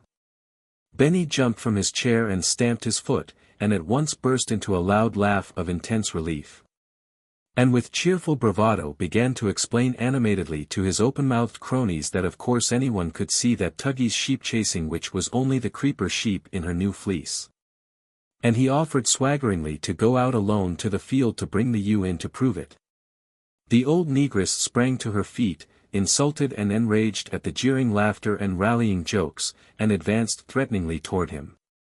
Then, as if with a second thought, she stopped with a most malicious look, and in spite of Debbie's conciliatory explanations and her soothing expressions, that it might have been Mum Amy after all, she thrust aside Benny's proffered mollification of a fresh mug of flip, seized her crushed basket, stalked to the door, and left the house muttering vindicatively, "High time to stop such unrageous goin's-on, dressin' up sheeps like devils, scarin' an old woman to death and breakin' all her eggs. Old Tuggie BANNOCK'S ain't forgot how to burn a project. Guess dey won't larf at witches den." And surely enough, as days passed it could plainly be seen that the old negress had carried out her threat, for the chimney was conjured, was salted. On windy nights the shepherd and his wife were sure they could hear Tuggie dancing and stamping on the roof, and she blew down smoke and threw down soot, and she called down the chimney in a fine, high, shrieking voice, "I'll project ye, Benny. I'll project ye." And she burnt the cakes before the fire, and the roast upon the spit, and thrice she snapped out a blazing coal and singed a hole in Debbie's best petticoat, though it was worn wrong side out as a saving charm. And Benny could see, too, that the old ram was bewitched. The remainder of the flock soon became accustomed to the sight of Nanny's funny false fleece, but he always fled in terror at her approach. He grew thin and pale, or at any rate faded, and he would scarcely eat when Nanny was near. Debbie despairingly tried a few feeble counter-charms, or warders, but without avail. When sheep-shearing time came, however, and Nanny, shorn of her uncanny fleece and clothed in her own half-inch snowy wool, took her place with the other short-clipped members of the flock, he ceased to be witch-rid, the project. The conjure was worked out. He grew fat and fiercely brave, and became once more the knight of the field, the lord of the domain, the patriarch, the potestate of his flock. The story of Tuggie BANNOCK'S fright and her revengeful project spread far and wide on every farm from Point Judith to Potawatomi, and was told in later years by one generation of farmers to another. And as time rolled on and Nanny reared her lambs and they her grand lambs, the creeper sheep were known and sold throughout Narragansett by the name of which sheep? The CRUSOES of the Noon House. In a grass-grown graveyard by the side of an old Presbyterian church in Narragansett, the warm, midday sun shone brightly down one spring Sabbath in the year 1760 upon two boys 12 years of age, two cousins, named Elam Noyes and Cotton Fairweather. They stood by the side of their grandfather's grave, which bore a new blue slate headstone, inscribed with his name and age, and the verses, "You children of ye name of Noyes, make Jesus Christ your only choice." The boys had gone into the churchyard with the apparent design of examining this fine, though misspelled, token of the stonecutter's art, but were really speaking and thinking of a very different subject. They would never have been allowed to wander in the churchyard to indulge in idle talk, and even now could spend but a few minutes in conversation together. It was their only meeting time during the week, for they lived at extreme ends of the town, and Elam recited his lessons to the Baptist minister, who lived near him, while Cotton attended the village school.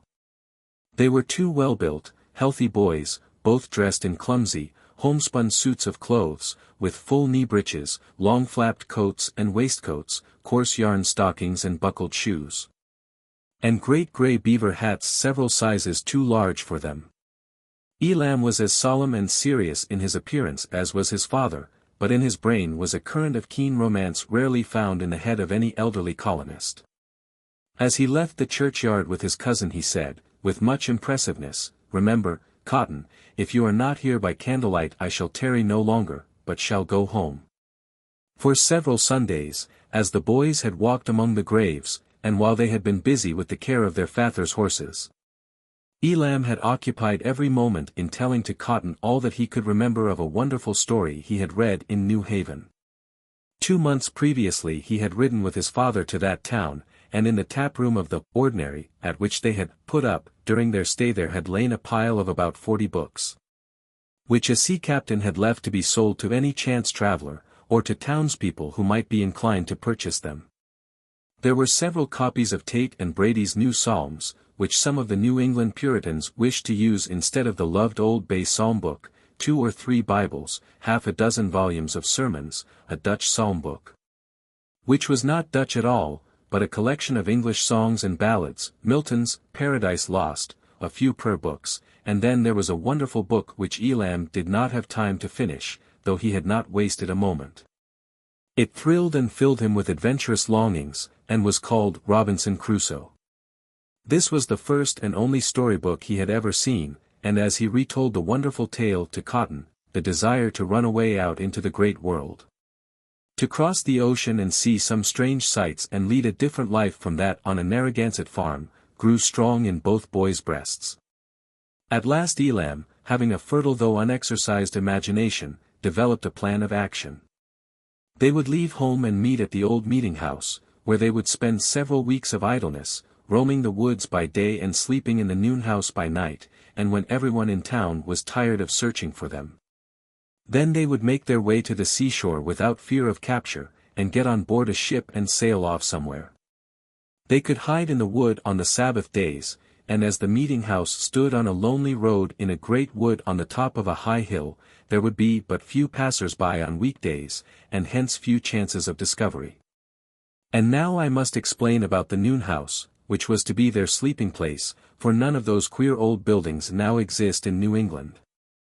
By the side of the barn-like church were 3 long, low, mean, stable-like log buildings, which could hardly be stables, since at one end of each hut was a rough stone chimney.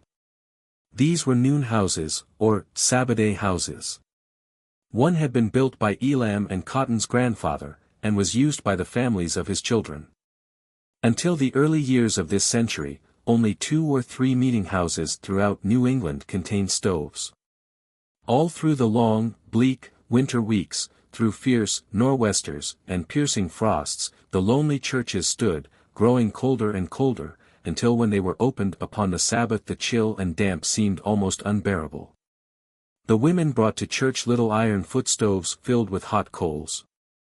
Upon these stoves they placed their feet, and around them the shivering children sat at their mother's feet and warmed their chilled hands.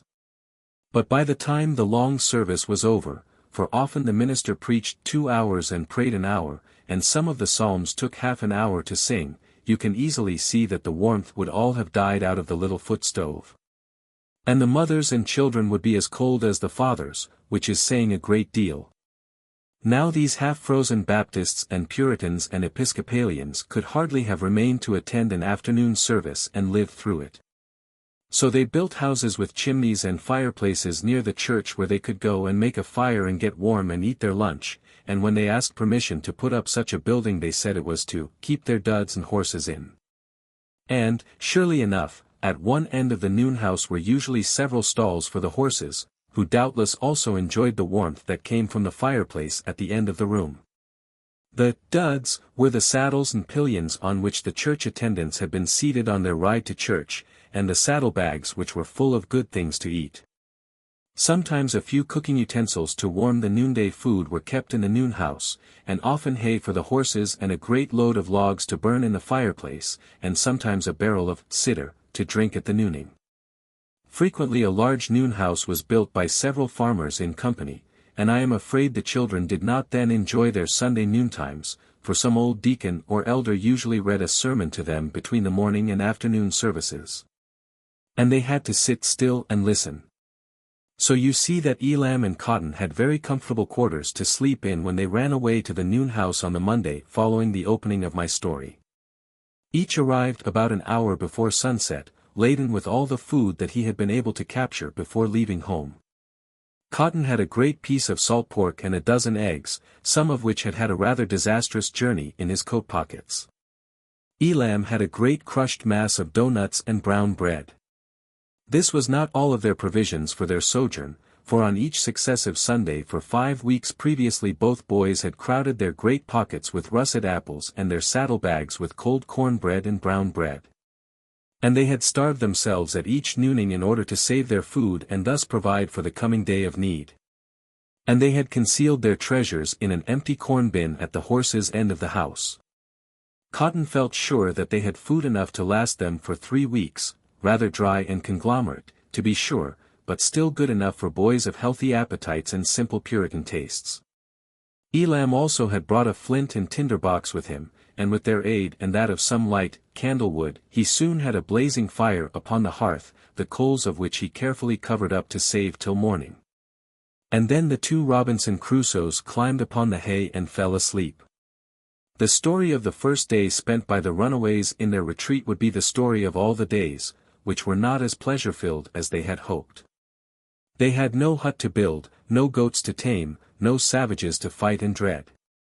They rose early in the morning, for the habits of their daily life were strong, and they did not dare have a fire much after daybreak, lest the smoke from the chimney should be discovered by some rare passer-by. They ate their breakfast of brown bread and cheese and apples and drank a little of the hard cider.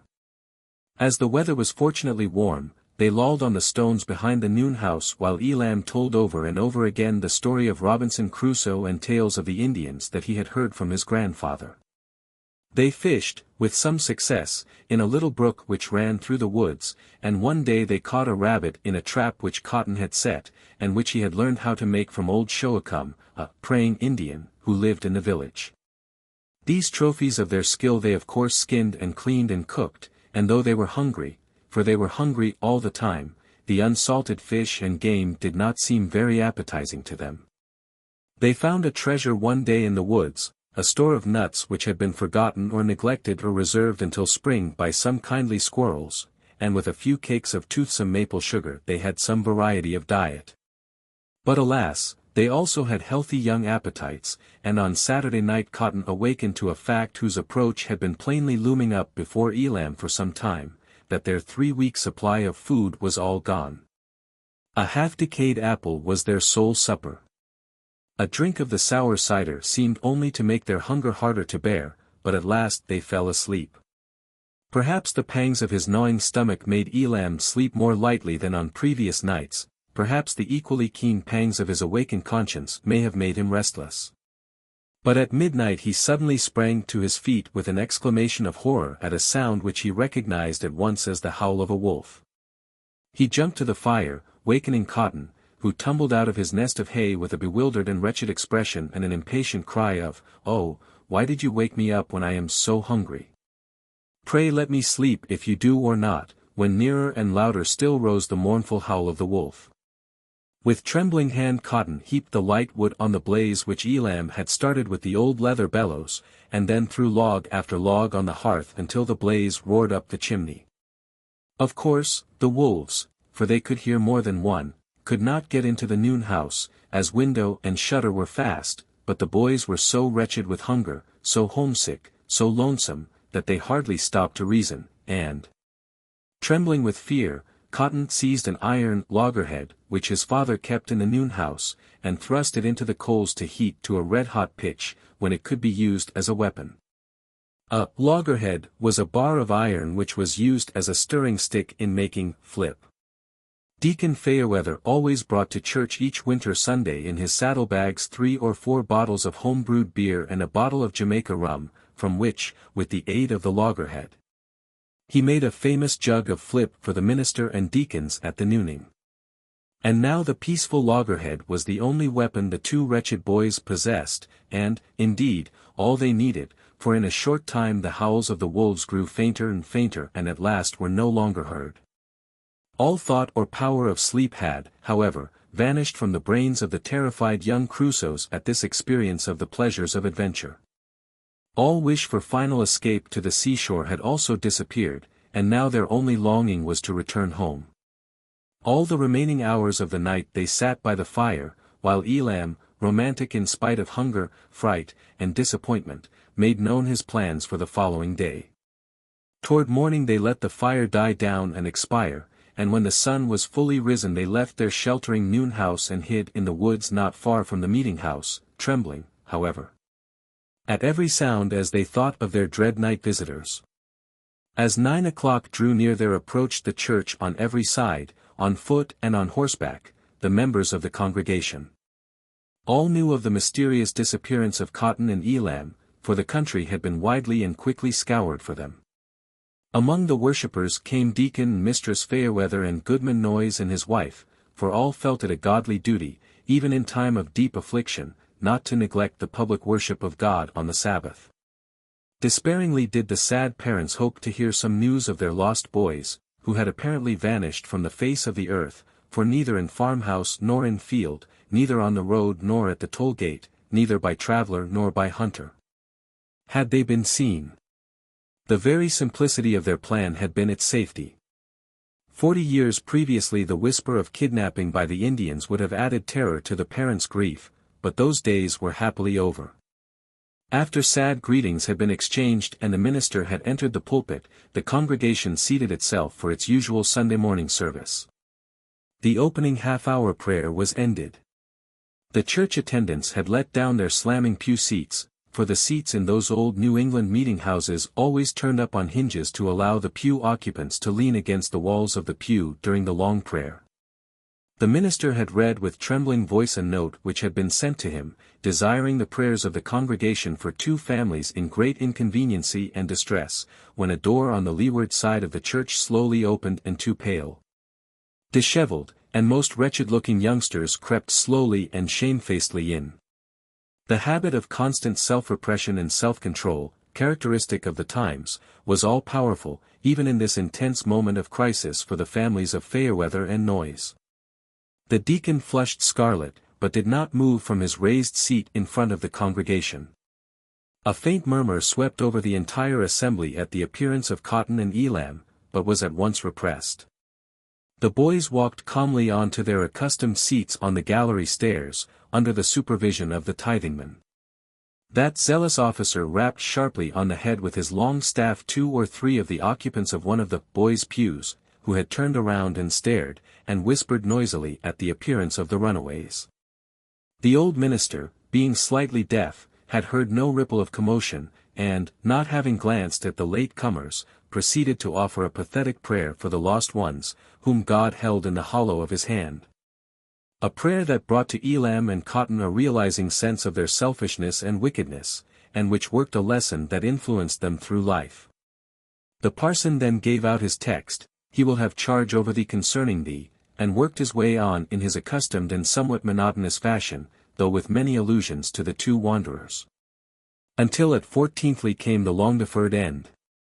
Nor was there any murmur of feeling heard, though the mother's eyes were filled with tears, when Deacon Fairweather, in a slightly trembling voice, lined out the psalm. O give ye thanks unto the Lord. Because that good is he. Because his loving kindness lasts in perpetuity. If desart in a desart way. They wandered, no town find to dwell in. Hungry and thirsty. Their soul within them pined. Then did they to Jehovah cry. When they were in distress. Who did them set at liberty out of their anguishes. In such a way as was most right. He led them forth also. That to a city which they might inhabit they might go.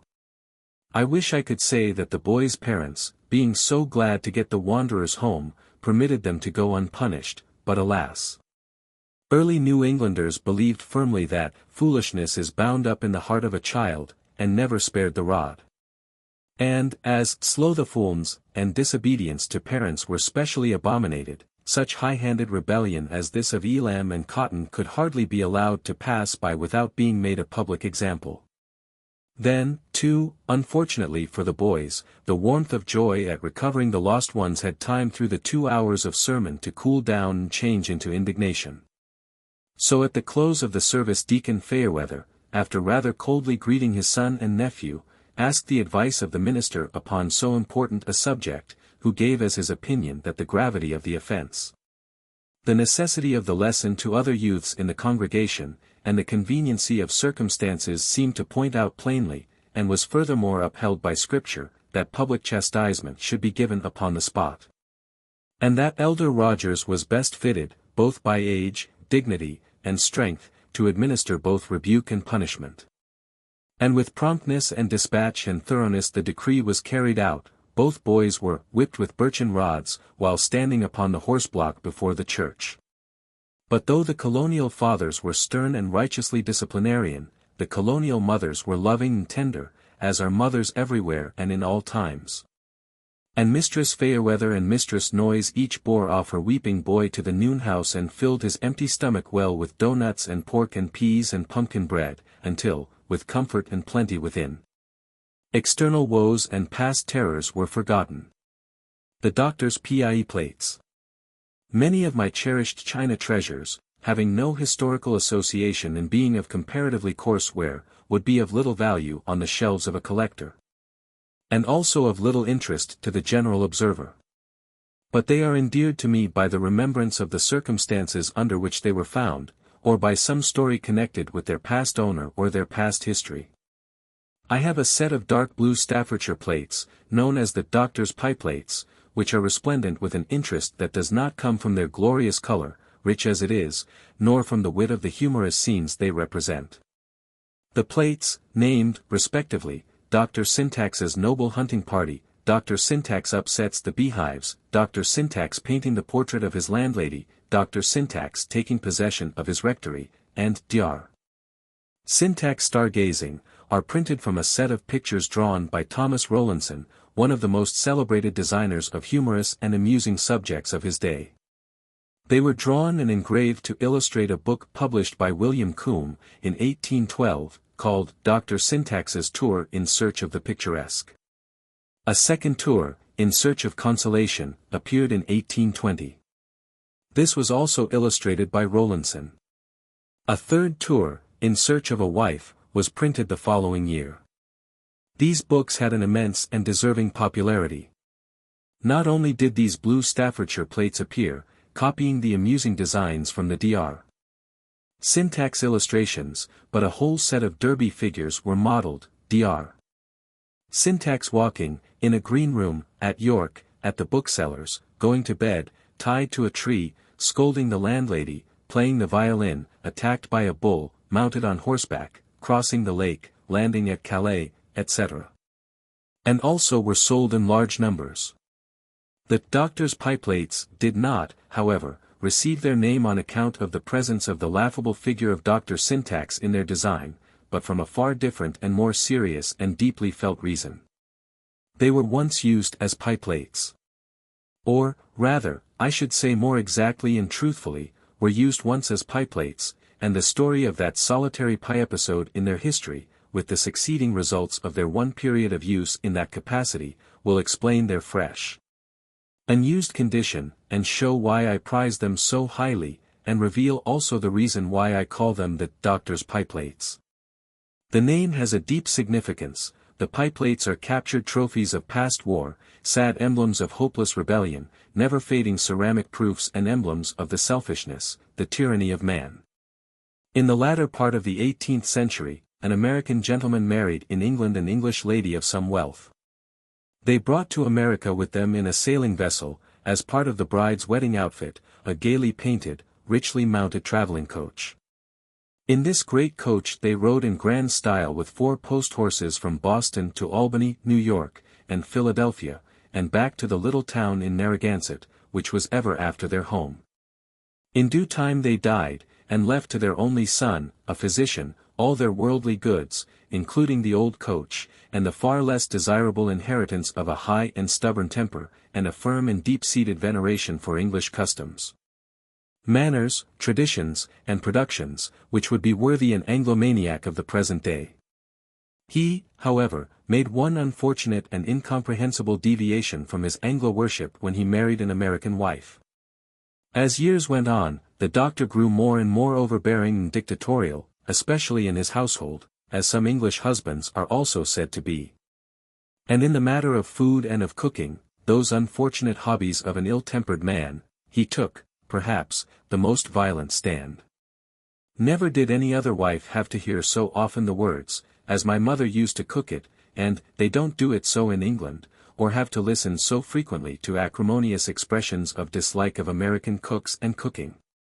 Pork and beans, cracker Johnny cake, Indian pudding, even the purely Dutch doughnuts were banished from his board, for not only did he refuse to eat these New England dishes himself, but would not let his wife and daughters either. He also became unjust enough bumptiously to denounce as American and taboo any food, no matter of what nationality, which did not suit his fancy or which chanced to disagree with him.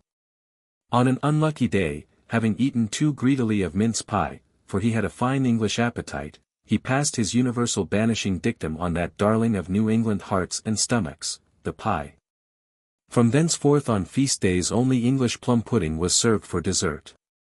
To the New England wife, accustomed to see at least 4 kinds of pie offered to company, if one made pretense even of being truly hospitable and housewifely, the lonely pudding was a great and almost unbearable source of grief and mortification. And many a struggle did she make, trying to imitate her forefathers of old, against the English yoke, but in vain. Pieless and barren for years was her table. But reinforcing troops at last came to her rescue, for 3 daughters were grown, and, brave and strong with youth, they dared to rebel more openly and recklessly than their browbeaten mother. In 1830 all the doctor's relatives, far and near, were invited to eat Thanksgiving dinner with him and his family, for he was hospitable enough, in his own fashion. In all, 30 were to sit down at his board. On the day before Thanksgiving, mother, daughters, and help were all busy at work from early morning in the great pantry and kitchen, making careful preparation for the coming dinner. And brisk sounds of chopping and pounding and mixing were heard, and savory smells and spicy vapors filled the house. Toward the close of the day, when their work was nearly done, they suddenly heard, to their terror, the sound of the doctor's cane, for he was badly crippled with that typical English disease, the gout, thumping through the halls and rooms to the kitchen, an apartment he seldom visited. With palpitating hearts but firm countenances they stood in a hollow square for strength, as does any determined band, while he walked past them to the buttery, where were placed in military rows 26 of those hated abominations. Pies, mince pies, pumpkin and apple and cranberry, and, the crowning dainty of all, Marlborough pies. Their only hope of salvation was that in the dull, fading November light the tyrant might not discover the forbidden pastry. And, indeed, he did not appear to do so, for he merely glanced scowlingly around, and, without speaking, hobbled back to his office. Once more they breathed freely, and the eldest daughter said, cheerfully, "Now, girls, nothing can happen. If he had seen them we should have had to give them away. But he won't know anything about it now until they are brought on the table with the pudding, and he will be most through his bottle of port then, but oh, what shall we do when the company goes? Poor souls!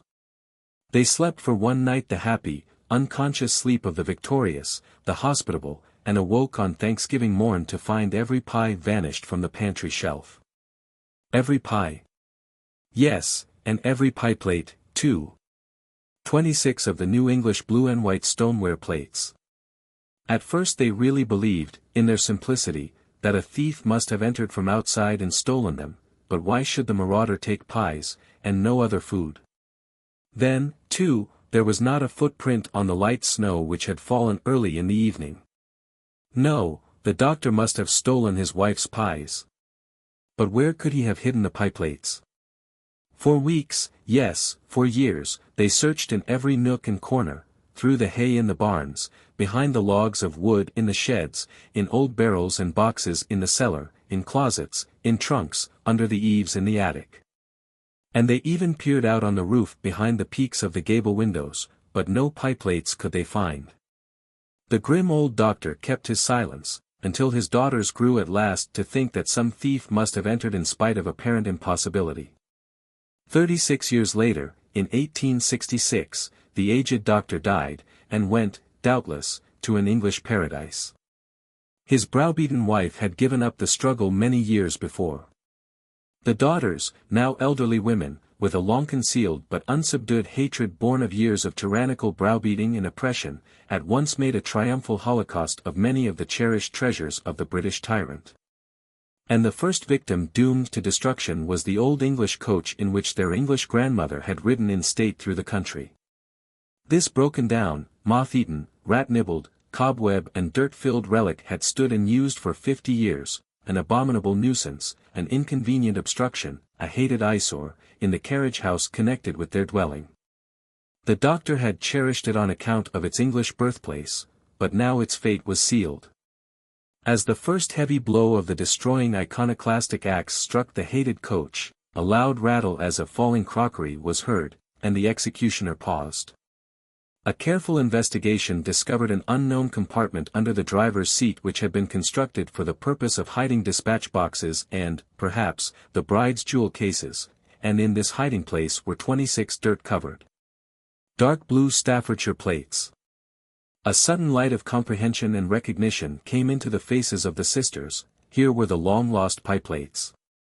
The cantankerous old doctor had craftily arisen in the night, hobbled out silently, in spite of his gout, thrown the carefully and daintily made Thanksgiving pies to the pigs, stealthily packed the plates in the old coach, watched maliciously the unsuccessful plate search, kept silence throughout the despoiled Thanksgiving dinner and through nearly 40 pieless years, and died triumphant. Half of this treasure trove, which the doctor could hide, but, happily, could not take with him, were the doctor's syntax plates, and from that half came my share. The other plates were of well-known English views: Payne's Hill, the city of Liverpool, Blenheim Castle, Fulham Churchyard, Windsor Castle. No American views were on any of his crockery. No landing of Lafayette, no state plates, were ever allowed to grace that rank old Tory's pantry.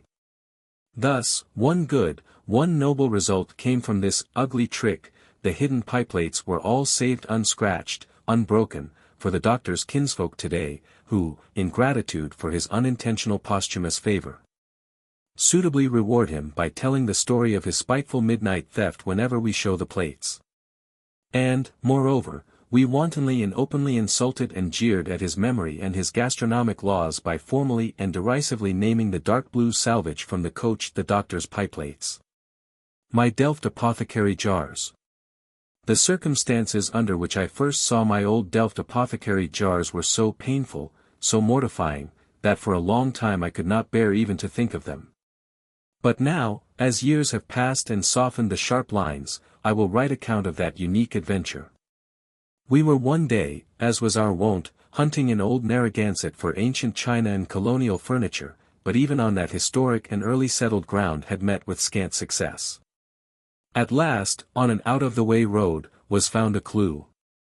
We were driving slowly along, when the door of a long, low woodshed opened, and an elderly man walked out on the single broad stone step and stood, in the lazy country fashion, staring openly and sociably at us as we passed by.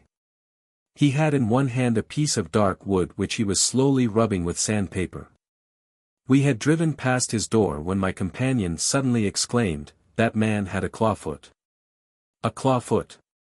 I answered in astonishment, "What do you mean? A cloven foot or a club foot, perhaps?" "No, you goose, that man had in his hand a clawfoot, the leg of a chair, I am sure, and I am going back to see to what it belongs." So we whisked the pony around and drove to the door where the claw-footed man still stood, and we then saw in the one dingy window a small sign bearing the words, "ELAM CHADSEY, General Repairer." "Are you Mr. Chadsey?" my fellow China hunter asked. "We saw you with something that looked old-fashioned in your hand, and we thought you might have or know of some antique furniture or old crockery that the owners would be willing to sell." "Wall, I ain't got any to sell, I only mend furniture. I've got a couple of tall clocks in here repairin', but they ain't mine, so I can't sell 'em.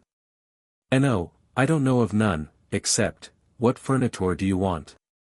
"Oh, anything, almost, that is old, and china especially. Any old blue pie-plates or such things." Elam stood slowly rubbing his clawfoot and at last answered, "I know some old blue and white crockery preserve jars, or gel pots, ye might call them, which I ruther think ye could get if ye want 'em.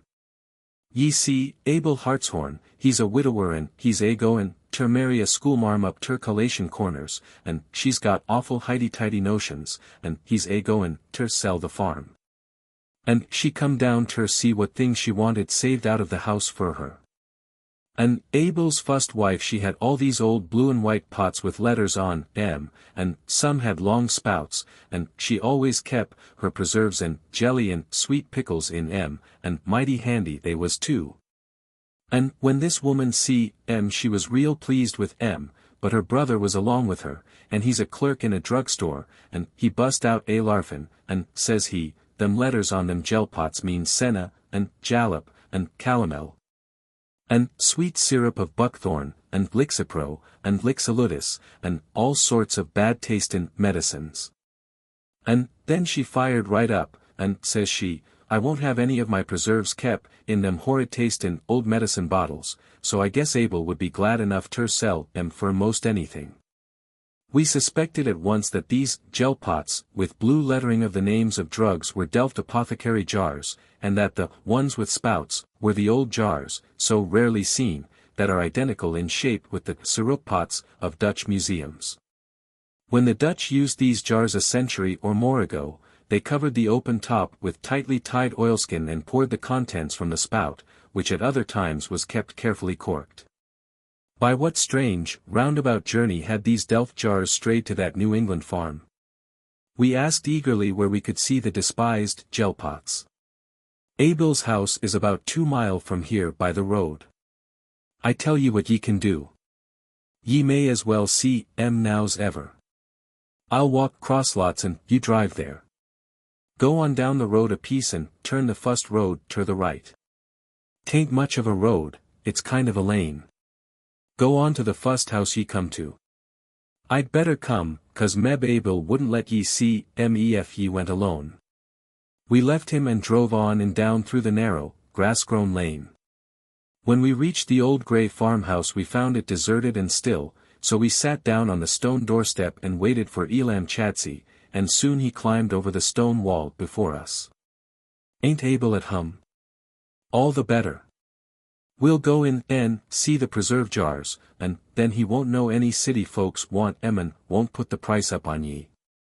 He prowled around the house, trying in vain to open first the doors and then the windows, but to his amazement he found all carefully locked. The ninny, he said, indignantly, he ain't got nothin' to steal. What did he lock up for?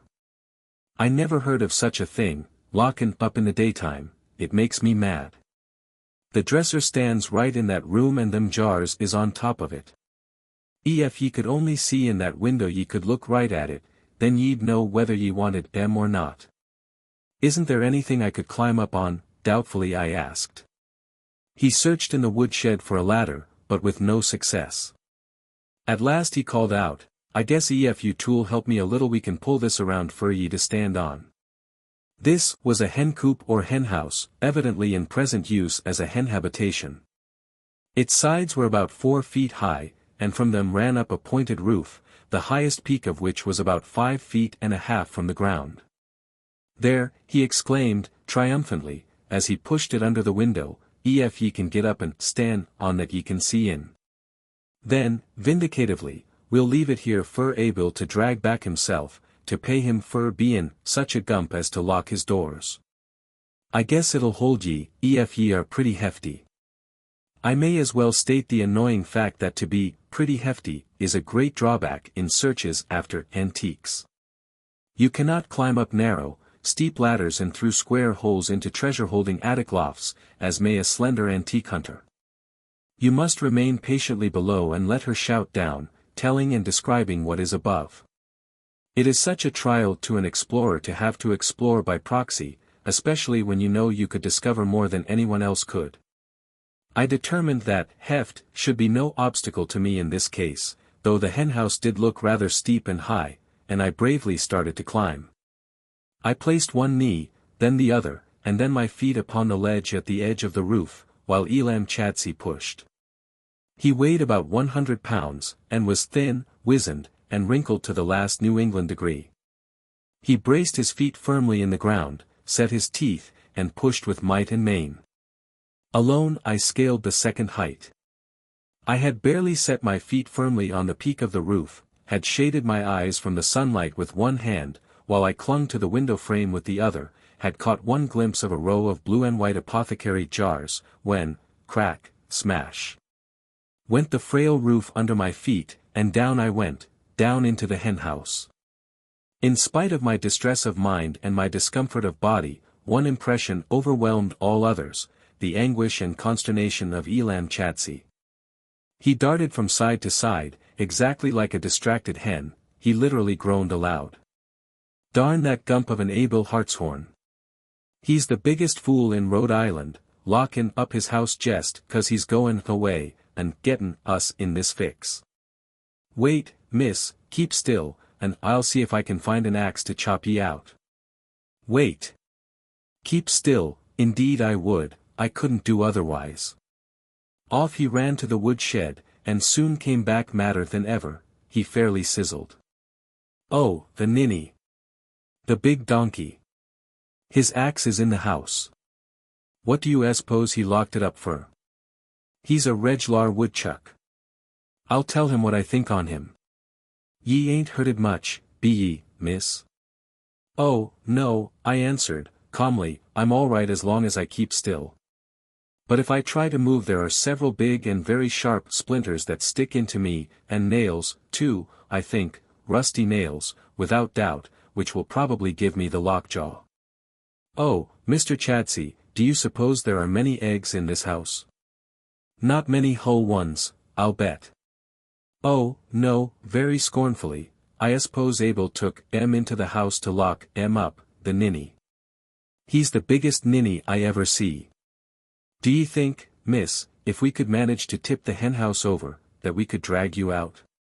No, I answered, vehemently, the splinters are all pointing downward, and if you try to pull me out they will all stick into me worse than they do now.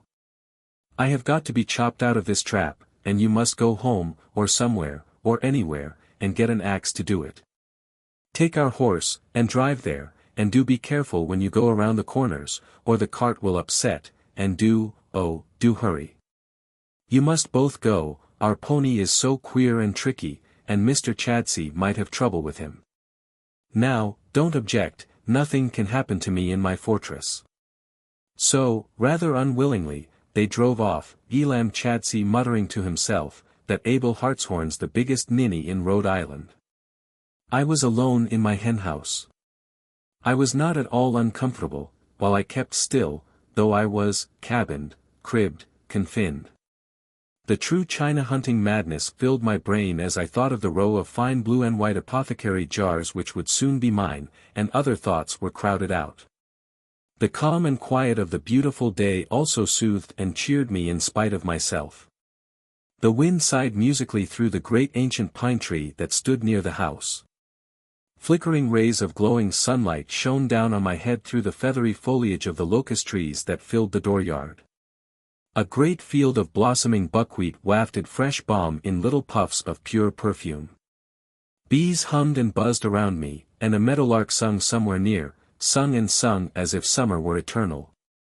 A flood of light and perfume and melody and warmth filled me with sensuous delight in spite of my awkward imprisonment, and I fairly laughed aloud. And frightened the hens and chickens that had come clucking round me in inquisitive wonder at the removal and invasion of their home. But my ill-timed and absurd sense of being in a summer paradise did not last long, for I heard in a few minutes the loud clatter of wheels coming down the lane from the opposite direction to that which had been taken by the hurrying pair. Of course, I could not see, for I had fallen with my face toward the house, and I did not like to try to turn around, it inconvenienced the splinters so. The sound came nearer and nearer, and at last I managed to move my head enough to see a country horse and wagon with 2 men. Then I leaned my face on my folded arms, and I hoped and prayed that they might drive past. But, to my horror, to my intense mortification, they turned and came up the driveway and underneath the shed of the Hartshorn house. A great dog bounded around and stared at me.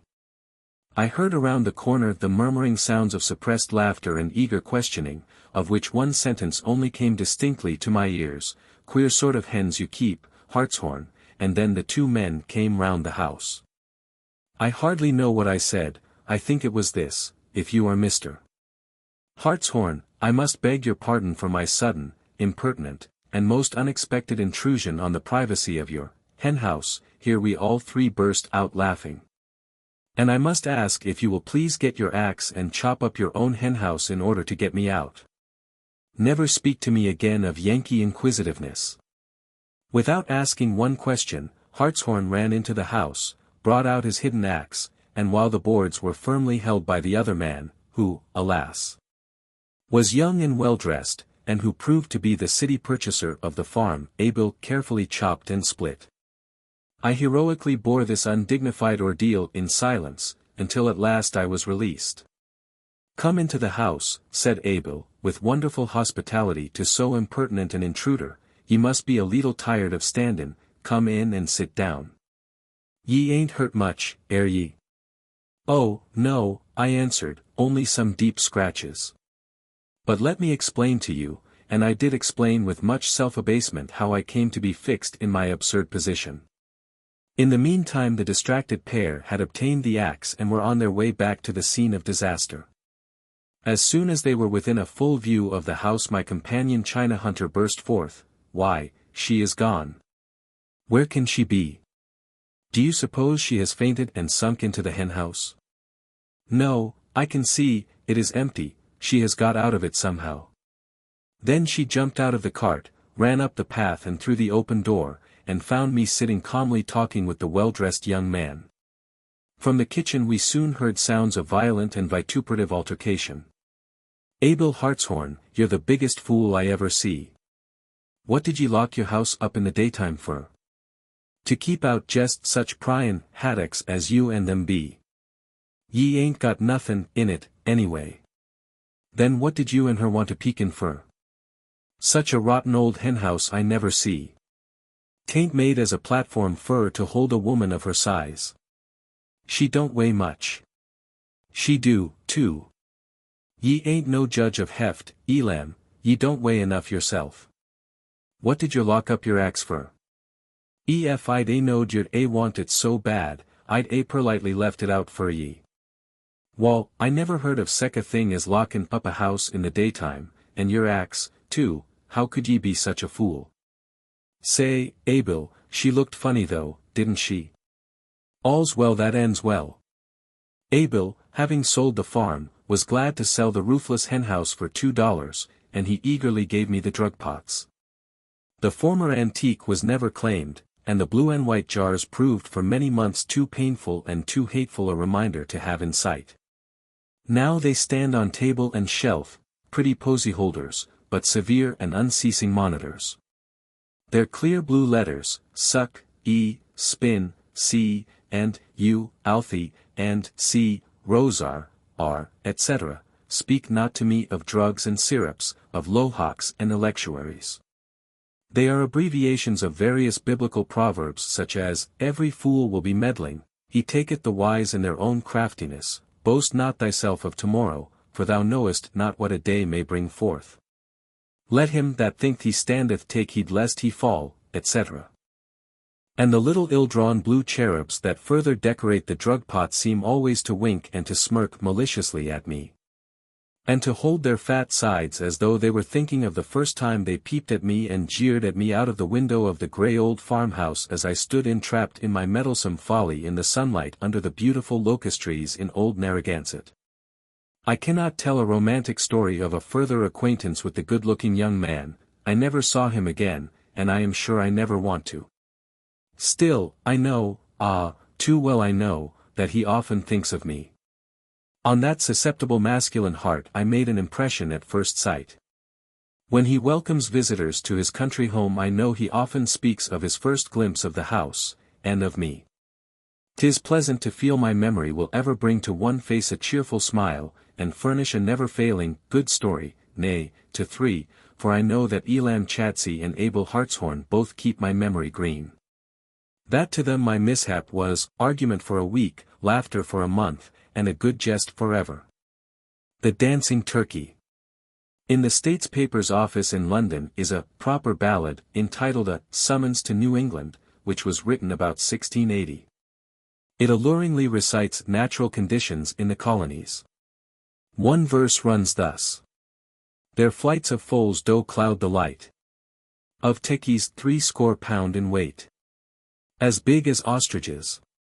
All the early travelers in America confirm the vast weight of these wild turkeys. Jocelyn said 60 pounds. The turkey has not grown larger by domestication, the wild birds are still finer and more beautiful than the tame ones. All foreign epicures agree that American turkeys are the best in the world. In America we make fine distinctions, even in American turkeys, tastes differ with localities. In some northern states no turkey is perfect unless stuffed with chestnuts, that is, as food. In Louisiana he is gorged with pecan nuts. In South Carolina raw rice is your only prime turkey food. In Virginia wild persimmons give the turkey a tang that gilds refined gold. The President of the United States, whoever he may be, feasts every Thanksgiving Day on a Narragansett turkey fattened on Narragansett grasshoppers, and I approve the President's taste. These presidential turkeys, though great and fat, are not as big as ostriches, but a Narragansett turkey with whom I was acquainted, as Rosa Bonheur would say, fairly rivaled his ancestors of colonial days. His name was Lancelot Gobbo. He was born, or rather hatched, on a Narragansett farm. He was the joint property of Bill and Ralph Prime, two farmers' sons, 14 and 15 years of age, who, according to the good old fashion in the Prime family, were given each year some portion of the farm stock, a cosset lamb, a brood of chickens, a pig, a cote of pigeons, to rear and sell, or keep as their very own. This year their share of the farm products was Lancelot Gobbo and his mate. His name was given him by the village school teacher, a young college student who chanced to come frequently to call on the boy's sister, Mary Prime. Gobbo was chosen as their handsel because he was such a mammoth turkey chick, a 9-days-old wonder, and by tender cherishing he had fulfilled the great promise of his youth. This great size had been aided by careful feeding, on a composite diet, of Narragansett fashion, extended by Oriental suggestion. His first food was such as all well-reared Narragansett turkeys have, milk curdled with rennet, by which the gasps and stomachache so fatal to turkey infancy were avoided. Then came the natural food supply of grasshoppers and Rhode Island whole corn. The Prime boys had few books to read, among them were several dry and colorless memoirs of sainted missionaries to the East. There was one nutritious kernel, however, in one of these rustling husks of books, it was an account of the preparation of locusts as food, the roasting, frying, and drying them for grinding them into meal. Bill Prime was an inventive genius, a true Yankee, ever ready to take a hint. Moreover, he was animated by sincere affection for his pet, and pride in his size. And as he read the meager missionary accounts he conceived the notion of supplying Gobbo with his dearly loved grasshoppers after autumnal winds had chilled and cleared the fields of vegetable and insect life. It was not as easy a task to catch and dry these American grasshoppers as Oriental locusts, but love laughs at limitations. Just as Gobbo laughed when his daily dole of grasshoppers was dealt out to him on chill October and November mornings, with the Tallman sweetings that formed his dessert. Laugh and grow fat, is the old saying. And as Gobbo laughed he also grew fat, and he waxed taller and taller. Ralph thought Gobbo weighed 30 pounds, Bill set the weight at least 5 pounds higher. As the turkey was full and rich of feather he looked to me twice as large as any other I had ever seen, really big enough to reach the 17th century standard of 60 pounds in weight. But Gobbo had other claims to consideration besides his size or his distinguished name. He was an accomplished turkey, a trick performer.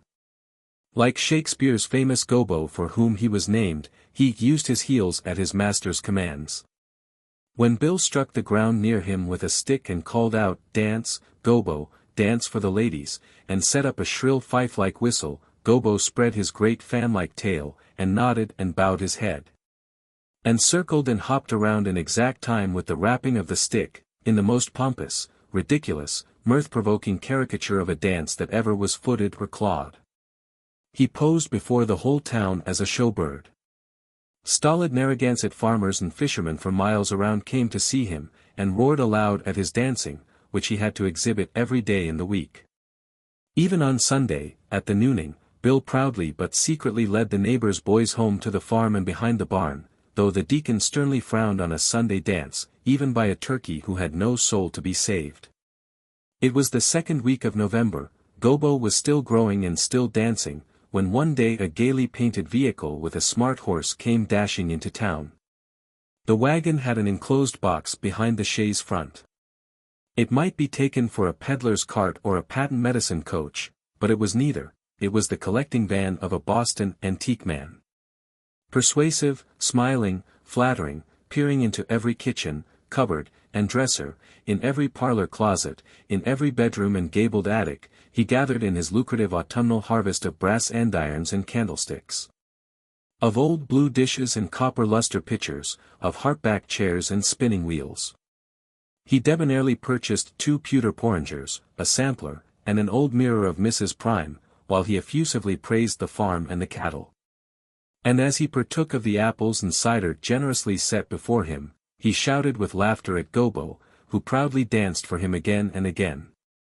As the early twilight began to lower, the antique man called out a cheerful good night and drove away.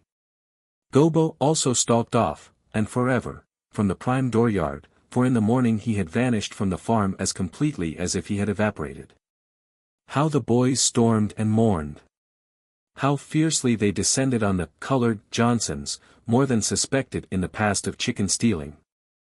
How they hunted the woods and meadows! How they fretted and fumed, but to no avail. To check their worry and anger, their mother sent them off to Boston to spend Thanksgiving week with their married sister. With the sea-loving curiosity of all boys, they haunted the wharves and lower portions of the city, and on the day before Thanksgiving, as they wandered up from the docks through a crowded and noisy street, they joined a little group gathered around the show window of a dime museum, for in the window stood as a lure, a promise of treasures and wonders within, an enormous turkey, penned in a wire coop, drooping a feather, and listlessly feeding. "He isn't nearly as big as Gobbo," said Bill, contemptuously. "Not much," answered Ralph, but even as they spoke there gathered in their questioning brains, in their eager eyes, a conviction which burst forth from their lips: "It is Gobbo." Now they were Yankee boys, slow but shrewd, and they knew every feather of the wings, every fold of the comb and wattle of their pet, but each paid his dime and entered the museum to be sure. Past the voluble showman, the wax figures, the stuffed animals, they silently strolled to the window. No one else stood near within doors. Dance, Gobo, dance for the ladies!" cried Bill, excitedly, striking the floor with his cane, and his heart beat high. Oh! How the crowd outside on the street laughed as Gobo spread his tail and danced, most high and disposedly, as the French ambassador said of Queen Elizabeth in the Gavotte. A great printed card hung over Gobo's pen. He was to be raffled that very night. Made suspicious by fraud, the boys scarcely dared leave the hall even for food, but with the instinctive good sense of many of country birth, Bill interviewed a friendly policeman on the beat. And another policeman appeared at the raffling at 8 o'clock and sat near the prime boys on the front row of seats in the hall. At the appointed hour a noisy but not disorderly crowd had gathered. The master of ceremonies removed the wire netting from around Gobo, who was still feeding and still fattening. The showman entreated silence, and in a reasonable stillness began, "Gentlemen, this magnificent turkey, the biggest ever known in the civilized world, the feathered monarch of the ornithological world, will," when a shrill whistle pierced the air. And, "Dance, Gobo, dance for the ladies!" was roared out. The turkey reared his long neck and head like a snake, and with a piercing gobble literally flew from the platform to his friend Bill, with a force that almost stunned the boy. The showman advanced. "What does this mean?" he shouted. "Don't you touch him," screamed Bill, and "Don't you touch him," confirmed with emphasis the policeman, while Ralph explained to the inquisitive and sympathizing longshoremen and sailors who crowded around him how the turkey had been lost and found. Not without some bitter aspersions on the character of the antique man. An adjourned meeting was held at the police station the following morning, when the prime boys testified and Gobo danced, and a gay session it was in those dingy rooms. And the showman with a sham good humor resigned his claims to what had proved to him a very lucrative drawing card.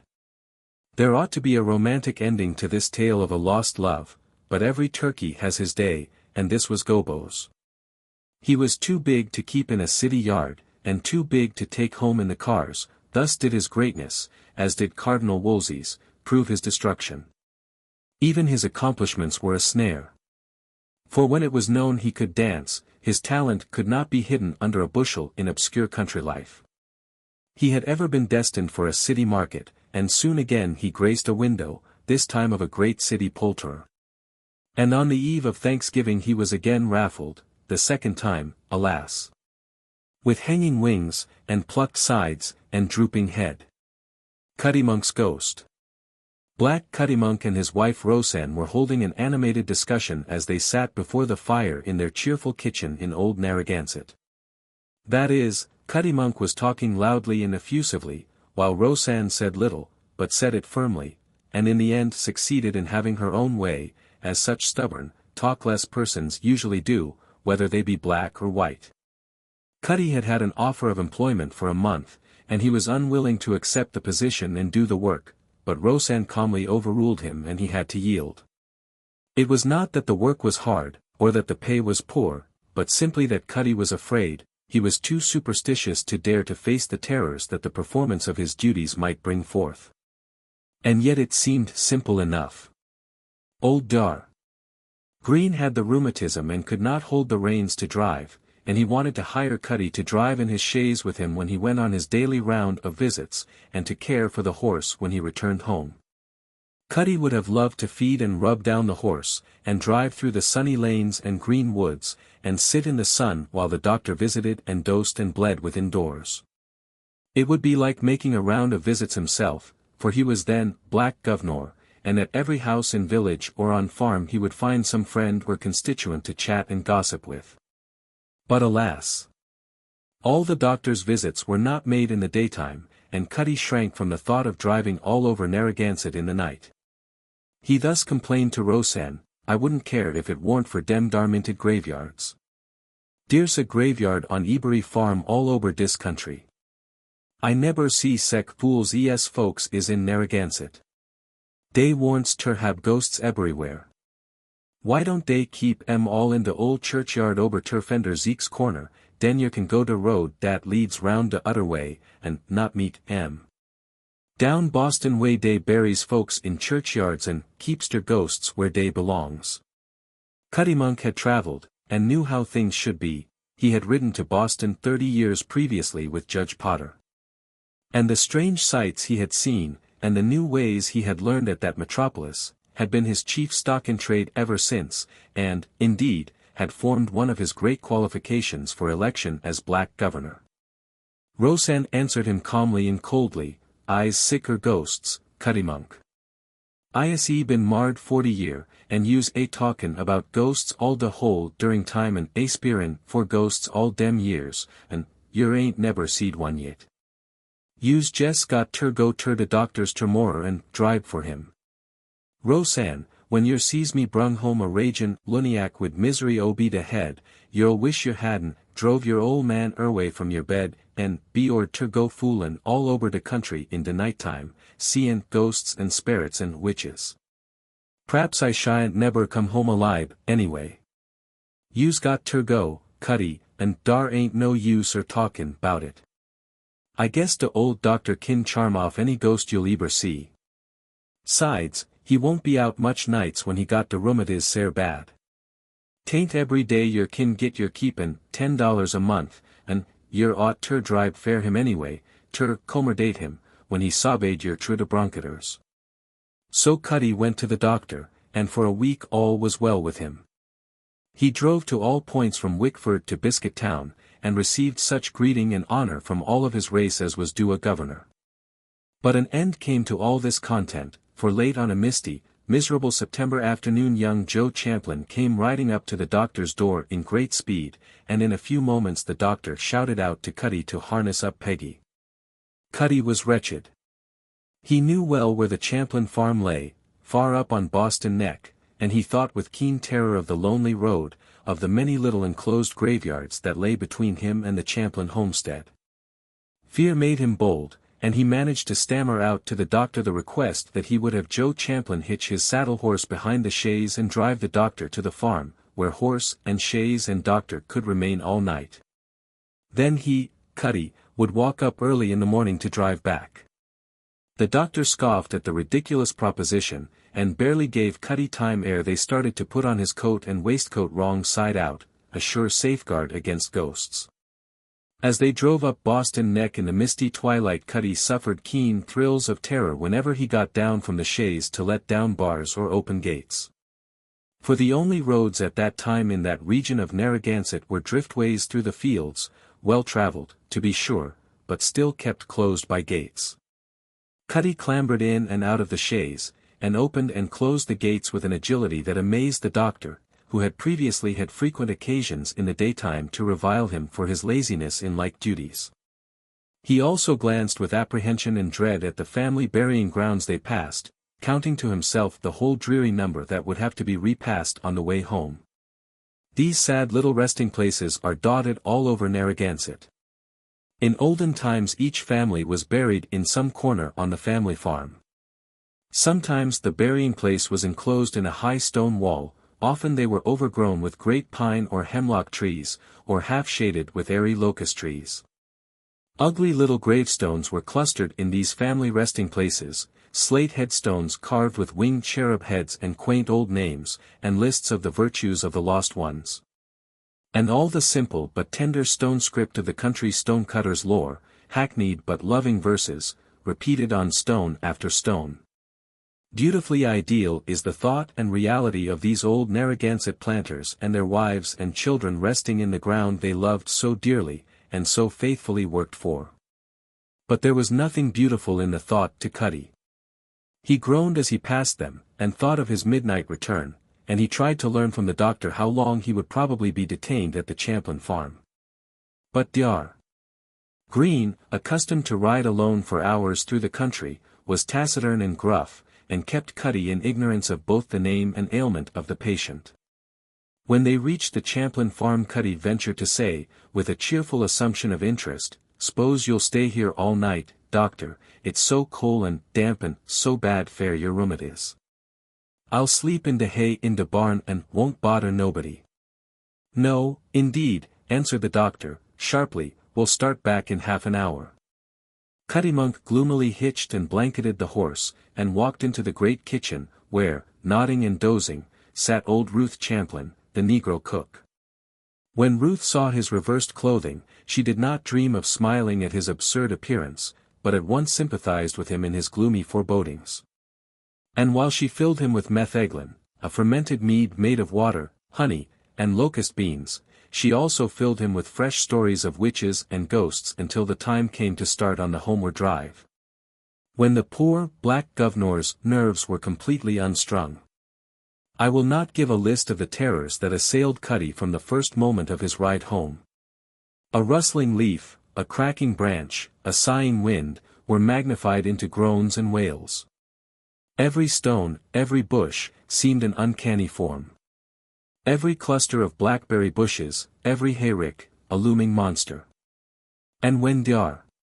Green decided to return by Pender Zeke's Corner, and thus past the old church foundation of the Narragansett Church and its cluster of deserted gravestones, Cuddy's terror found words. "Don, do it, doctor. Don, go by dat darminted old church foundation. It's a drefful lonely road, and everybody knows dere's ghosts in dat old churchyard every night. Ol' Mum Amy seed one a dancin' on Old Brenton's table stone. Fair de lube be praise, doctor, Don, bless go dear tonight. Old TUGGIE BANNOCK'S and all dem ted ol' witches gaddiers in de ol' noonhouse dat stands in de churchyard and brews dear witch broth. And if anyone sees a brewin' dey can neber eat nothin' else, and pines away wid misery obe de stomach and dies." The doctor only answered, gruffly, "Go by the corners, Cuddy, I'll drive off the ghost."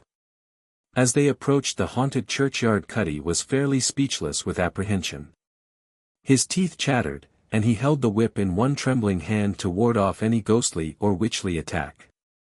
Words would fail in attempting to express the horror, the agony, which seized him, which overwhelmed him when he saw as he passed the old noonhouse an unearthly, an appalling, object, which he could not bear to look at. Nor could he force his staring eyes to look away from. The doctor saw it, too, a tall slender column, about 7 feet in height, of faintly shimmering light vaguely outlining a robed figure, not of a human being, but plainly of a ghost. It appeared to be about 100 feet from the road, though it could be clearly seen through the mist, and it seemed palpitating with a faint, uncanny radiance. "Stop, Cuddy," eagerly roared the doctor, "I want to see what that is." And as Cuddy showed no sign of stopping the horse's progress, he seized the reins from the negro's shaking hands. Cuddy, frightened out of all sense of respect or deference, shouted out, "Glang, get up," and attempted to whip the steed. "Cuddy, you black imp. If you dare to do that again, I'll whip you within an inch of your life. I'm going to get out and see what that is. It is a very interesting physical phenomenon. Oh, doctor dear, you's bewitched already. Dear ain't no physic about dat, it's a MOONACK. Fair de lube of God, don't go near it, you'll neber walk out alive," and with that the unhappy black man fairly burst into tears and threw his restraining arms around the doctor's neck. The unheeding doctor jumped from the side of the chaise with a force that nearly dragged CUDDYMONK with him. The weeping negro's affection and interest would carry him no farther, and as the doctor walked sturdily across the church green, Cuddy, moaning and groaning in despair, gathered up the reins, ready, at any motion or sound of the ghost, to start the horse down the road and wholly desert the doctor. The brave ghost investigator walked up the 4 narrow stone steps that once led to the church door, but now, alas, lead sadly nowhere, then turned into the graveyard. As he stumbled eagerly along through the high grass and tangled blackberry bushes, and as he passed under the shading branches of a wild cherry tree, a most terrifying catastrophe took place. He plunged and slid into an open grave containing about a foot of water. Cuddy heard the splash, and it indicated to him the doctor's utter annihilation. He gathered the reins up with a groan of despair and prepared to drive off with speed, lest the MOONACK chase and overwhelm him also, when he heard the doctor's voice. The instinct of obedience was strong in him, for he had been born a slave, and he delayed a moment to listen. "Come here, Cuddy," shouted the doctor, "I've fallen into the grave they've dug for old Tom Hazard." Cuddy groaned, but did not move either to drive, or to fly to the doctor's rescue. "Come here, I say, and help me out, I shall die of the rheumatism if I stay here. Another groan, but still no motion to render assistance. Cuddy, if you don't come, I'll conjure you with that big skeleton in my closet. Still no answer, and at last, the doctor, by dint of struggling and breaking away the earth, managed to drag himself out of the shallow grave. Undaunted by a mishap that would have both mentally unnerved and physically exhausted anyone but a country doctor, unchilled in spirit though shivering in body, the determined investigator walked up to the ghost. He took one glance and at once turned, and, avoiding the open grave, ran down the steps and across the green. Come here, Cuddy, if I die of rheumatism I'll take you up and show you that ghost. I'll conjure you with every charm in the witch book if you don't come. Cuddy was weak with terror, and the doctor seized him by the collar, pulled him out of the chaise and up the steps.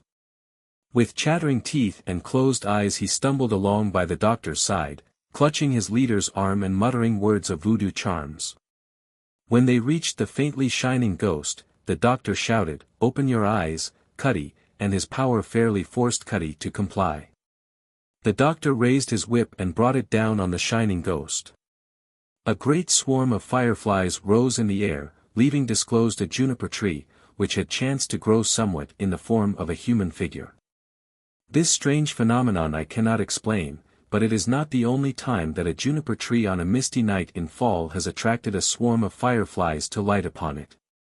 Cuddy nearly fainted in revulsion of feeling. Both returned to the road and clambered into the chaise. The doctor was now thoroughly chilled.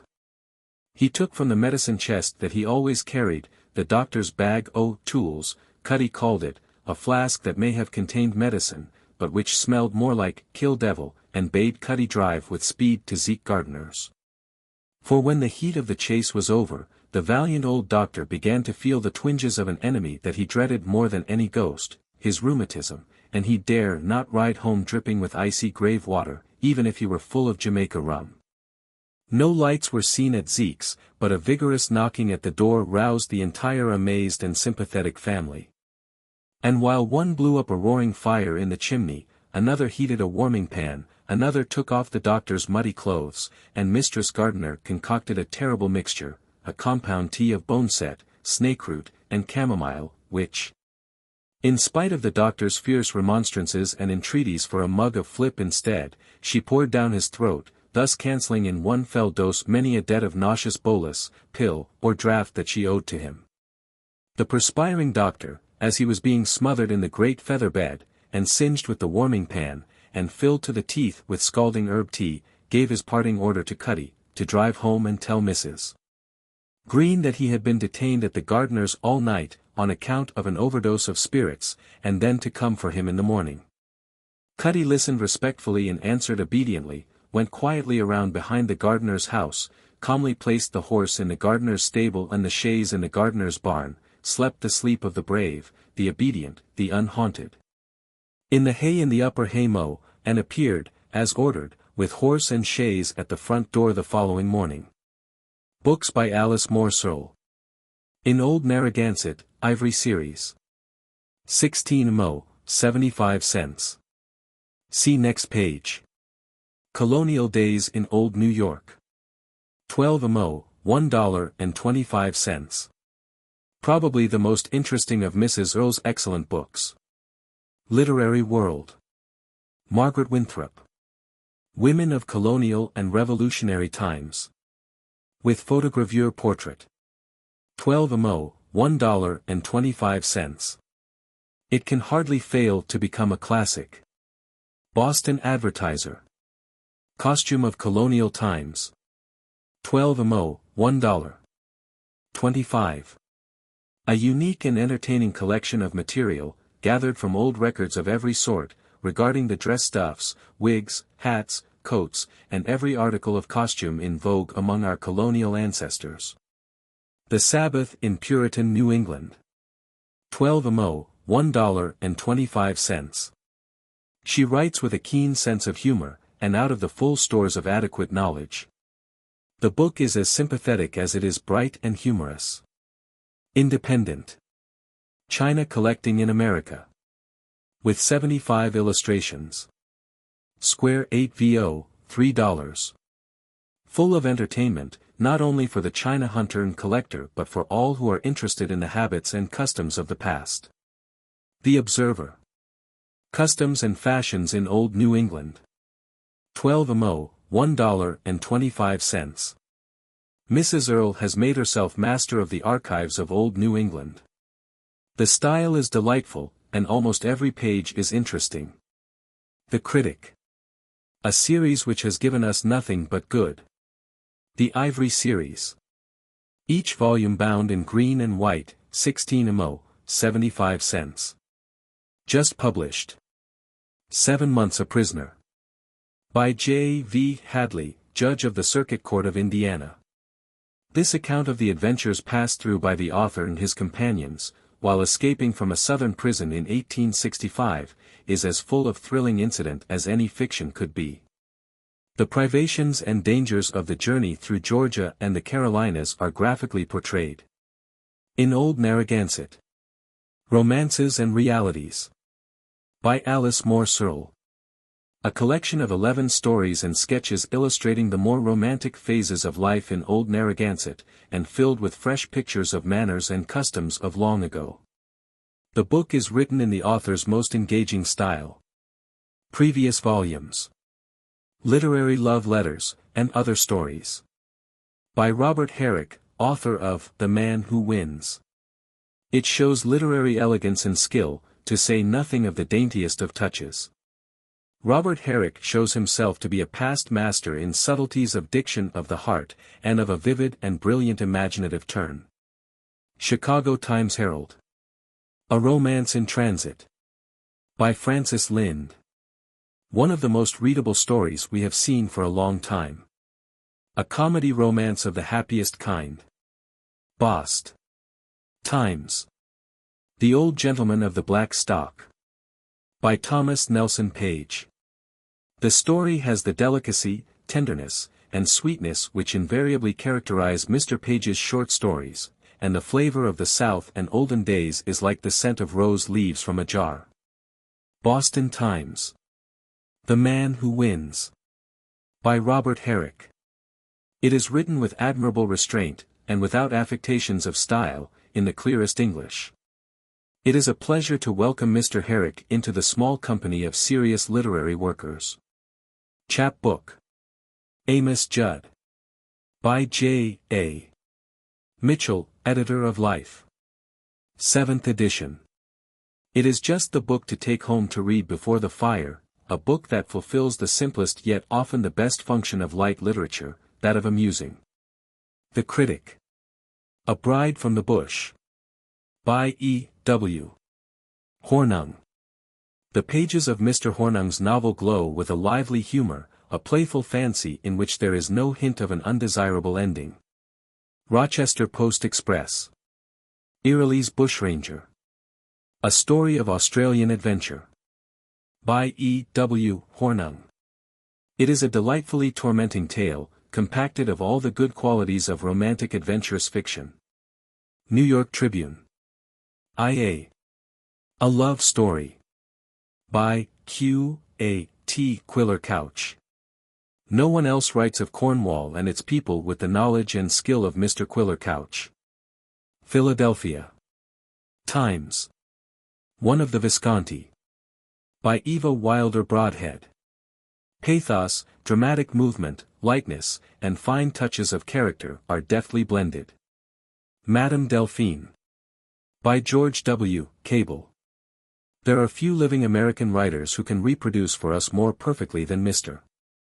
Cable does, the speech, the manners, the whole social atmosphere of a remote time and a peculiar people. New York Tribune. The Suicide Club. By Robert Louis Stevenson. Readers of the New Arabian Nights will remember The Suicide Club as one of the most thoroughly fascinating of the stories in that volume. It is now published for the first time in America in a separate volume and is certain to be one of the most popular in the Dainty Ivory series. Boston Advertiser. An Inheritance. By Harriet Prescott Spofford. A splendid example of the genuine worth that can be crowded into a few pages. Boston Herald. A Master Spirit. By Harriet Prescott Spofford. A master spirit is quite in Mrs. Spofford's old vein, the vein in which she made herself beloved 30 years ago in the pages of the Atlantic Monthly. It is full of music, color, young life and passion. St. Paul Pioneer Press. A Book of Martyrs. By Cornelia Atwood Pratt. One of the best collections of bright, short stories given to the world of fiction this year. Union and Advertiser. 3 clever books by women writers. Tales of the City Room. By Elizabeth G. Jordan. 12 mo, $1. These 10 newspaper stories present vividly some of the more striking phases of journalistic life and work in a great city. Whether the theme be comedy, tragedy or romance, Miss Jordan writes with a simple directness that is convincing. The tales are: Ruth Herrick's Assignment. The Love Affair of Chesterfield, Jr. At the Close of the Second Day. The Wife of the Candidate. Mrs. Ogilvy's Local Color. From the Hand of Dolorita. The Passing of Hope Abbott. A Point of Ethics. A Romance of the City Room. Miss Van Dyke's Best Story. The Dull Miss Archenard. By and Douglas Sedgwick. 12 mo, $1.25. Miss Sedgwick's book is a tale of artist life in London and Paris, and the affecting development of the story is no less striking than is the author's ability to fix in words the peculiar color of the places in which the scenes are laid. Taken by Siege. By Jeanette L. Gilder, editor of The Critic, 12 mo, $1.25. Miss Gilder's long acquaintance with New York journalism has fully equipped her for writing this novel. No one knows better than she the ins and outs of this life, the picturesque and the seamy side, the privations and joys, the defeats and successes. Her pictures of a reporter's life, divided between Bohemia and the upper circles, of the clubs and haunts of newspaper men, of scenes before and behind the stage, are all fresh, clear and fascinating. Philadelphia Public Ledger.